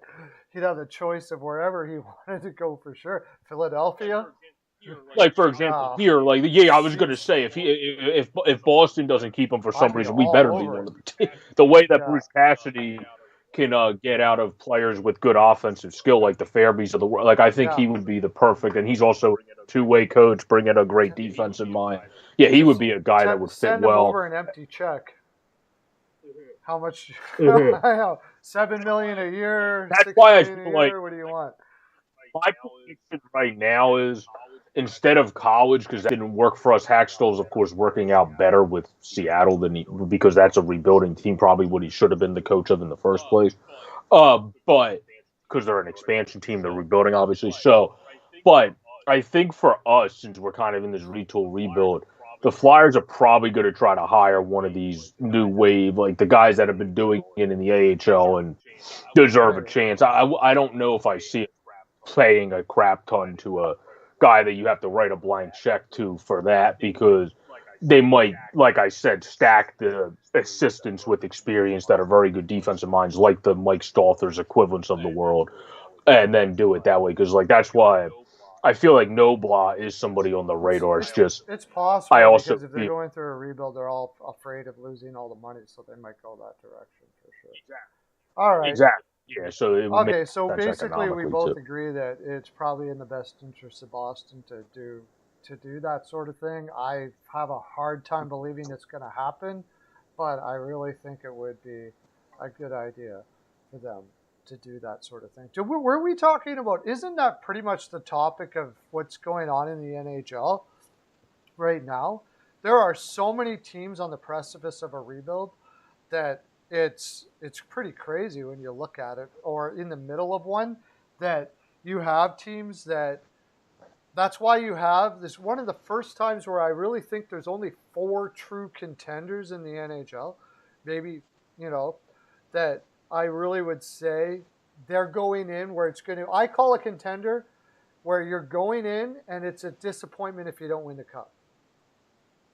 That's like you would like Colorado if they don't win a cup, it's disappointing, especially with whatever if they were to add Giroux or somebody like that or whatever the case may be.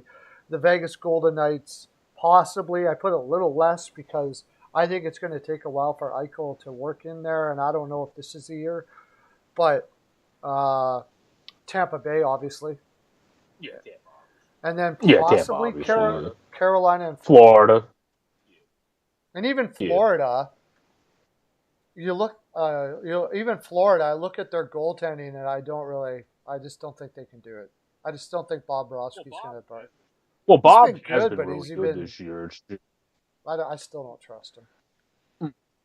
I mean, we've seen him do it for Columbus in the playoffs. He's having his best year, so if he can If revert he, back to being what he's been doing, he's not the Vezina level Bob, but he's back to being a top 12 goaltender at least. So if he can keep at that level, then you're going to have a shot because their team is stacked otherwise. So I think what I now I think my top team in terms of cup contender would be Colorado, and then Carolina, the two C's. Then you would have the others fall into place below Carolina for them. me again. That's the reason why I said I have them as my top place that Giroux goes to, and we talked about that last night in the broadcast. You guys are going to want to check that out. Carolina or Colorado? The reason why I say Okay. Carolina is because Giroux's going to go where he wants to go. And if he's got a choice between Carolina and Colorado, he's choosing Carolina. He's not going to want to go send his family all the way out west to Colorado. Highly unlikely to me, anyways. You got Brindamore there. You got a Philadelphia flavor. It's like a perfect fit. You could actually resign there because they don't need to sign Trocheck. You don't have to go to Colorado where you're likely not going to get re-signed and move your family, or in fact just leave and never and have to be away from your family for all that time when you could just settle into Carolina. And I know Philadelphia is like, people are going to say, well, they're not going to want to trade him in the division. Well, if he's going to go there anyways, I mean, you know what I mean? Like, I've I've always been someone that go with more where you get the best value because if you're retooling anyway and you're trading them in the division, it's not like you're expecting to, wow, that team's on their cup run, be contending with that team in the first place because you're trading them to a top cup contender. You're not a top cup contender. So you're trying to get the best assets you can get back. And if that's from Carolina or that's from Florida, who's another Eastern Conference team that's been rumored to maybe have interest, then you might as well still trade them, whether it's in division or in conference, because you should get the best you can get for him. I agree with you from that standpoint. I've never been one of those people that harp as much on that because if they're giving you the best deal, why would I not take the best deal?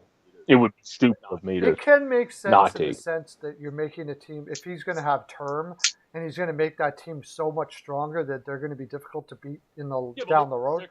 But Yeah, but look at the he's Sixers. going to be a free Look agent at at the end of the year, and he's going to tell you where he wants to go. So if you can figure out that he's going to go to Carolina as a free agent anyways, you might as well trade him to Carolina. Yeah. But look at the Sixers though. Like, I'm not the cross switch, but we talked about this the day I was on with you the day the trade happened. Ben Simmons does have tenure. Harden just opted into his option. Well, is going to apparently for next year, whatever they're going to do for that contract. So like that was basically a trade that you traded a division, and some people say because you gave Brooklyn more bodies, you might have made them better. But for the Sixers, similar to how Carolina would be looking at it for Giroux, they're going, well, we might have gave Philly extra bodies to expedite the rebuild, but we're trying to win now. This is our year that we're really trying to go for it. And that's why you make a move like that. That's why I think those teams you're going to get great value from. Colorado, you're going to get very good value from as well. And same with Florida, because those teams will give up extra because they're just going for this is their year that they really, like you said, it's if they don't get the cup. Somebody we didn't mention and we really got to talk about it. And I don't know. I'm on the fence about this team, about whether they're a true contender or not. I think it depends on what there. I don't think there's any team out there that if you put them into contender status, it really has a lot to do with what they do at the deadline, and that is the Toronto Maple Leafs. Do we put them below Carolina and Tampa Bay right now? I think you kind of have to. But for me, the reason why is it still creeps in with Campbell's inconsistency. That is the biggest reason for me, other than anything else. Besides, well, my issue okay, is also your backup. Your goaltending's been injured because your backup goaltender hasn't even been on the ice really, minus a handful of games, and then you've had Hull step up, or Wall, excuse me, Joseph Wall step up and play solid in a couple games when needed. But like that's been a huge issue that didn't make any sense. You have Jack Campbell, that's been a goaltender that's been figuring out of late, and overall, I think he's still having a very good season. Sometimes you think it's, but that's what you expect with a guy that's been like the career of Campbell. You're going to see some inconsistencies and see because he hasn't been a career starter, he's just become that more so with Toronto. Where their issue is for a guy like Campbell, if I was their GM, I would have been trying to get a backup that I know. One is like Peter Mrazek sometimes performs fine, but he's not healthy. So like that performs good and stays on the ice because I know a guy like Campbell who also has had some injury bugs in the past and hasn't been a steady starter his entire career. You don't want to overtax him.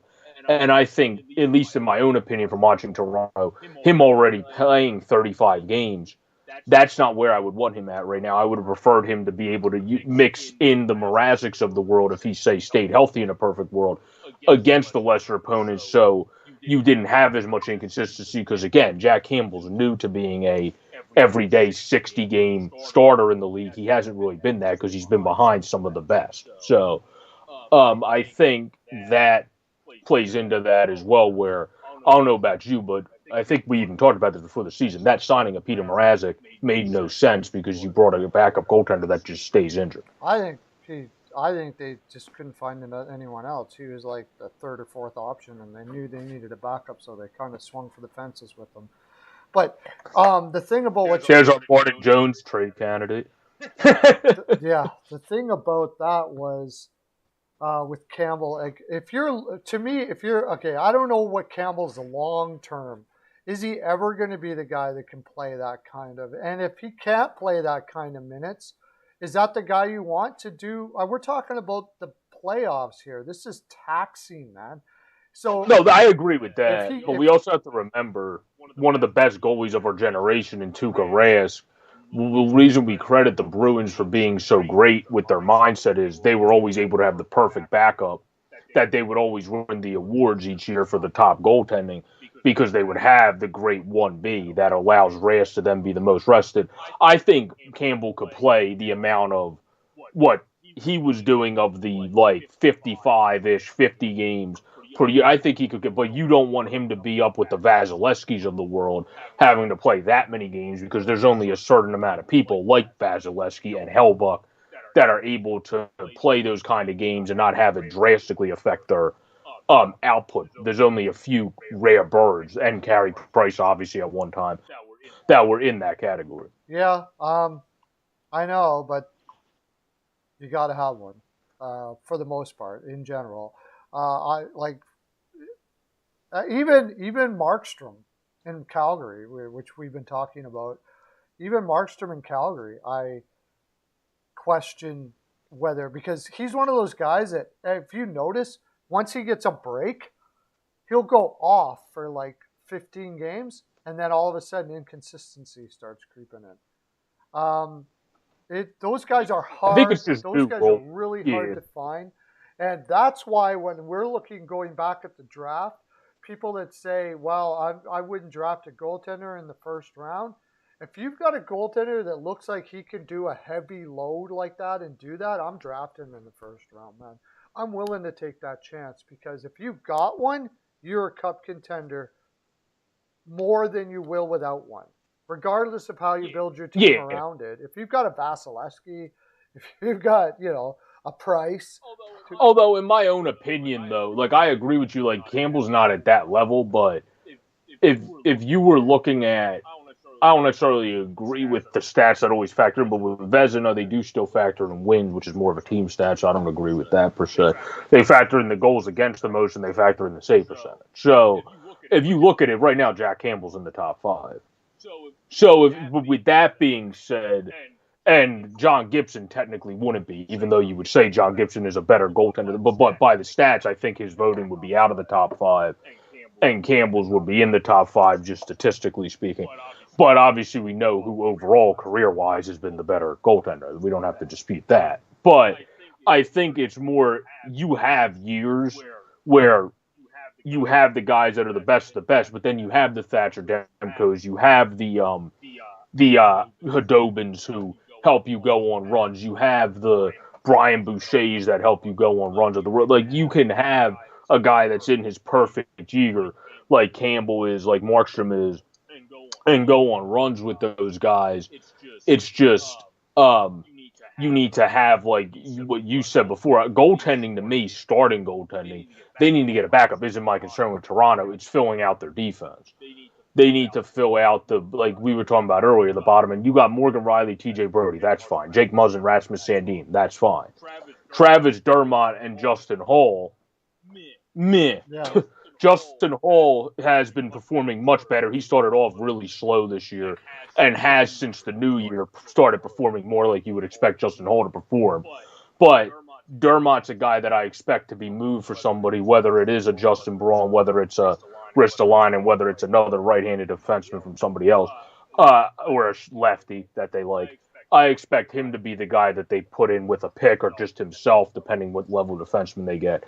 And then they're kind of get a more veteran guy in there. Because, like I said, Timothy Lindgren, I think in time, will be a guy you can keep steadily in your lineup. It's just he's not there yet, and they want to give him more time to improved a develop. lot this year, but it's probably not the guy you want. He has improved, but I'm talking about for a playoff defenseman. Like, I don't think they feel he's ready yet to, like you were saying, take on the grueling levels of the playoffs if they're going to go into a deep run, and that's why they probably would want to add more of a veteran, because you don't necessarily want Travis Dermott having to be your top, like your fifth defenseman either in that level per se, where if he was on the Flyers, he would just be on a retooling team, which is a better position for a defenseman like him. I wonder, and this is a guy I brought up before, I wonder if Mark Giordano wouldn't mind playing. He's from Toronto. He would be excellent in the 5-6 spot there, I think. Yeah. Yeah, like a veteran like that.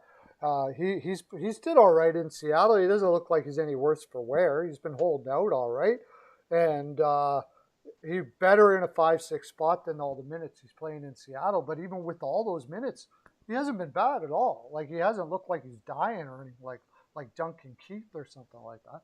He looks pretty good. I think Giordano, if he's willing to do it, if he wants to go home, and they could even sign him to a nice, easy contract for next year to give him a little extra, another shot in the arm. Good Toronto boy from Toronto. He's lived in the West for quite a while now, so I'm not sure, but I mean, probably wouldn't cost much. That would, his salary might be the biggest this year. I just thought about that. Yeah, his salary's a little high. That's the only issue. I'm trying to look that up that I could see with 6'7". yeah, Seattle that's going to be tough. Seattle. Why can't Seattle retain money on a free agent that's coming up? They could, yeah. They definitely could if they do it that way. But yeah, otherwise it's going to be tough for Toronto to do that. I also He's a forgot. righty too, isn't he? Yeah, No, left, no, left. Giordano's Oh, left. left. Their only right-hander actually on their entire defense is Adam Morrison. And that's the problem. They're going to need a righty, so he's probably out. Yeah, he's probably out on that. And Braun's a lefty, did you say? Braun's Yeah, right-handed. right. That's why Braun has been the one that's been highlighted. And Risto's been overvalued, so to speak, because of his right-handedness, where there's not as many plentiful. You see a lot more lefty shot defensemen when you look at the top bunches than you see a lot more of the righties that compare to Cal McCarr around They nowadays. can work a way to get Giordano and Braun, but again, right hand.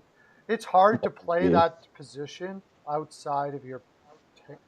Honestly, I think Toronto would have had more in the player, not in the contract, because they're not going to want $4 million to 2025. But in the play style of the way he is as a right shot defenseman, of anybody on Seattle, Toronto would prefer the player of Adam Larson. It's just they're not going to trade for $4 million until 2020. I don't think. But like in terms of the player of just a defensive righty defenseman, that is exactly what they need. But they're not going to trade for that. There's no point of them having that contract. I don't think Seattle signed him that long contract to trade him. No, I don't think they did either. I think they signed him to continue to be an assistant captain, be one of the leaders of the locker. Yeah, I don't think they did either. Yeah, there's possible like both going to defensemen that could be traded and moving over to Seattle, since we were just talking about it. I think it's possible that they might have had a conversation with either one of those guys. I don't think, less likely Larson, because apparently Edmonton was offering more term and more money, and he turned it down and went to Seattle. But Alexiak, on the other hand, I think it's possible they could have had a talk beforehand and say, look, I'll tell you what, tell us what the term is that everybody's offering, and we'll offer you a year or two more. But we can't promise you we're not going to trade you. But we'll make you, your family, give your family an extra year or two at $7 million, like $14 million, that you're not going to be guaranteed if you go somewhere else. That's possible. I could see that with Alexiak. Well, they did extend Alexiak, though, remember, until after 2025-26. He has the $4.6 million till 2025-26 now. Right. So I'm thinking that it's possible that they gave more term than anyone else was willing to offer, but also said, it's not. We may trade you along the way here, so we're going to give you the extra term to appease the fact that it's possible that we could trade you eventually. And he talks to his family and say, extra $14 million, and we may have to move. Which one do you want? That's you can get away with that. That's not a bad. Like they save face because they're honest and they're upfront, and that's what Francis is all about. That Francis is going to live by his word. There's no doubt about it. And if he told Larson he's not going to trade him, there doesn't have to be a no movement clause in that contract, and I don't know if there is. He's not going to trade him, and that's it. Period. Yeah. Well, they have. I mean, they have other defensemen, obviously, that they can play with. There, like, for example, Hayden Fleury still has a little bit of potential. He's played in 28 games. Actually, hasn't played terrible. He's just been in and out of the lineup. So you have a couple. He's been okay, but other teams, he's still a guy that people will give you middle round for depth. Borgen, honestly, might have more value than Hayden Fleury, since he's come up and Hayden Fleury is once a top prospect that's trying to figure it out. William Borgen was a fourth rounder that is making a name for himself by working his way up the ranks. So that's a kind of different degree of separation there. But they have different guys they can trade for middle rounders. A guy that I think has a lot of value, if they do choose to trade him in terms of a lefty shot defenseman, is Soucy, because he's only paid $275 for next year. So yeah, if you can, and he can play. Right now, he's on their third pairing, but he could play where Vince Dunn is on the second. Like, he's one of those Swiss armies that can play as your fifth defenseman, or he can play as your fourth defenseman on your second pairing. So He's a guy that I think out of their defense, out of people they probably will trade, has the most value Oh, he's because back in the lineup Vince too. He Dunn, was injured. Yeah, I'd be definitely yeah, looking he's at a back. guy like that. I would love to have Where Susie. Vince Dunn has 4 million, so the fact that Vince Dunn gets paid a little bit above where he should be paid is going to affect his I think trade they're going to value. stick with Dunn. 25-year-old offensive guy. They need a guy to run the power play. That's a Yeah, fair point too. it's Yeah, especially it's really hard to build a for Don. system without one of those offensive guys to run a power play. Like it's almost impossible. And you got to Oh give yeah, the yeah, coach yeah. something to work with, and he gives them something to work with. And he's young. I think they're going to Well, keep him.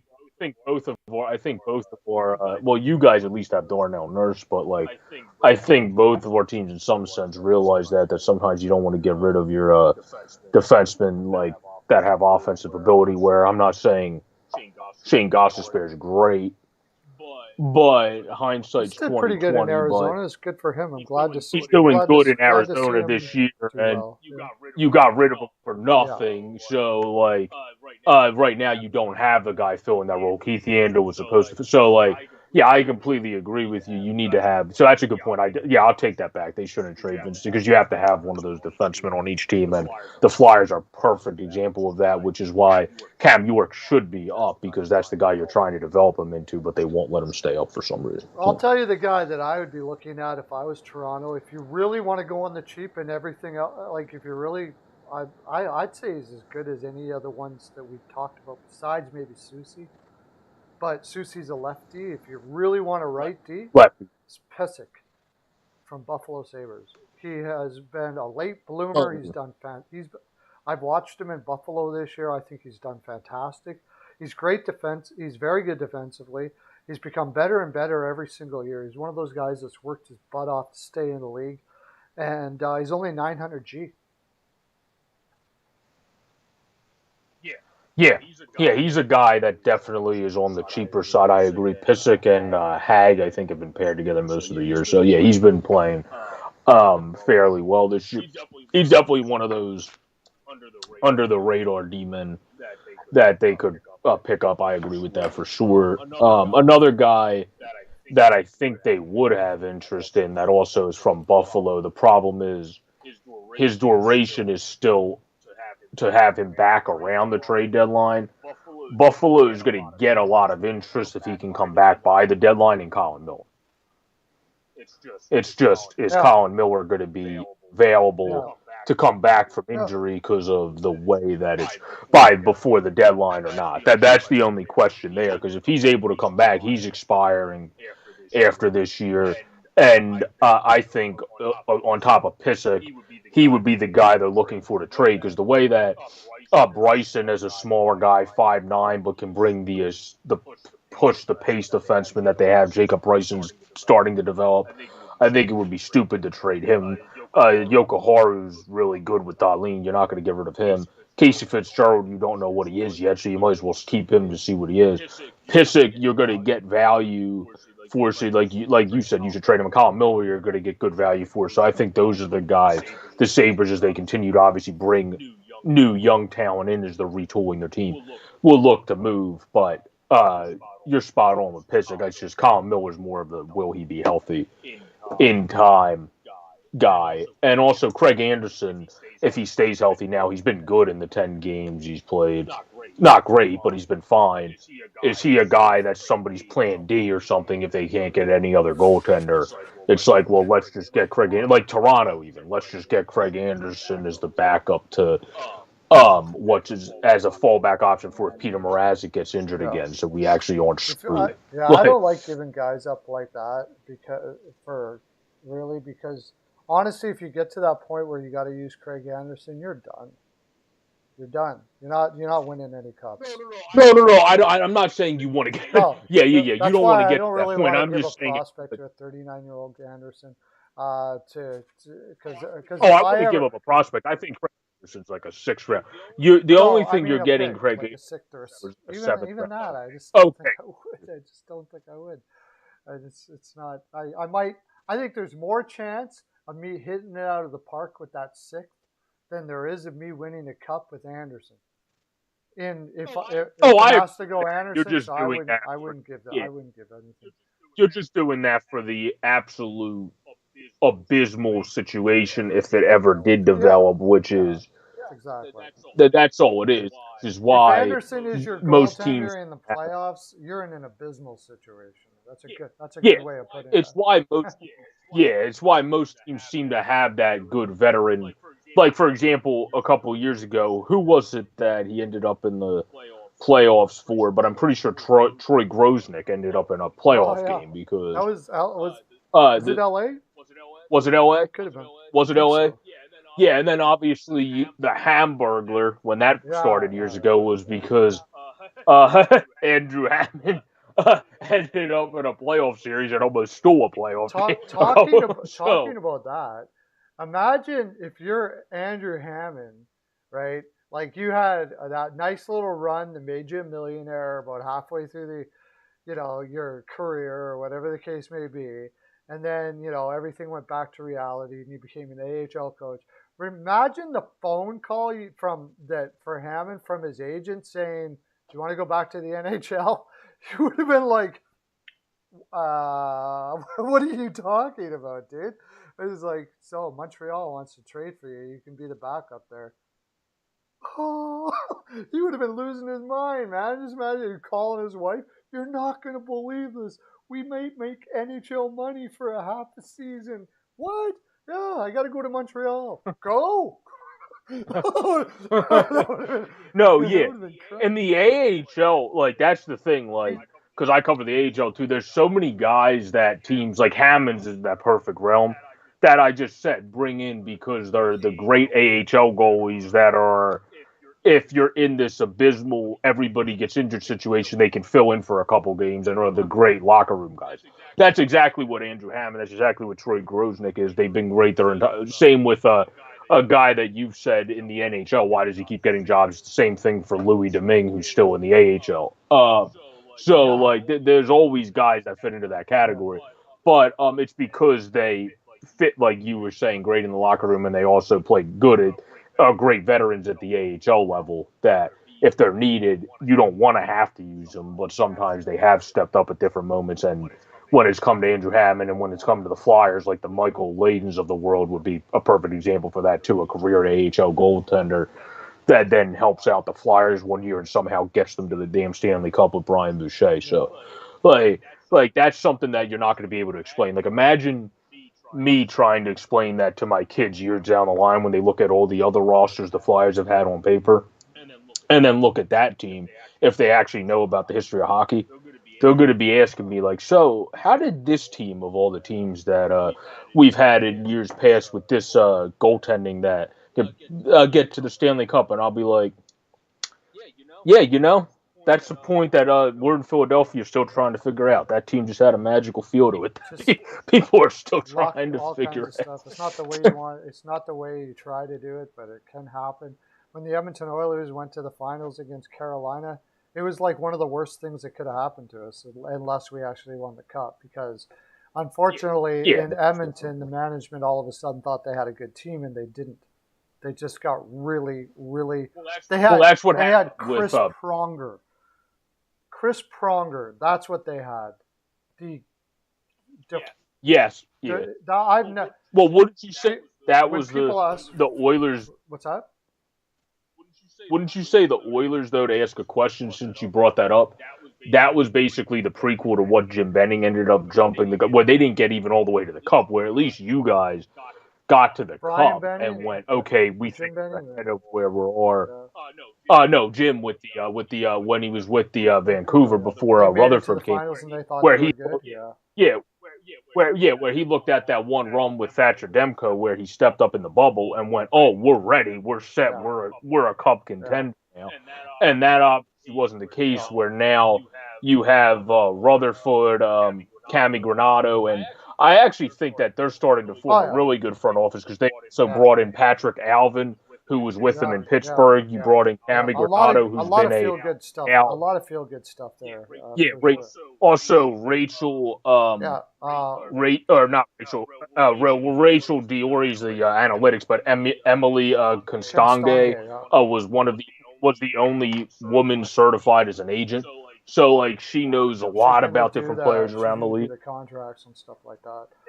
Exactly. So I think like that combined um with the talent evaluation of even an Alvin, but also obviously a Granado, and also having someone like Castani there who's a former agent, like they're forming like a super front office basically, where that's why like I mentioned that earlier when we were talking about a different front office, but that's why I think they're when we were talking about I think it was Montreal. That's why I think they're starting to push really in the right direction, and also it says a lot about Jim Rutherford, how he is as a person. He's in the Hockey Hall of Fame obviously already. It's not like he has to do anything more to prove himself, but he obviously recognizes even in a game that some would consider a men's game, that's not the way it is. There's people like the Granados of the world, there's people like the Dioris, there's people like the Constangues who know just as much as any guy that's loved the sport Oh, their entire yeah. life, especially Yeah.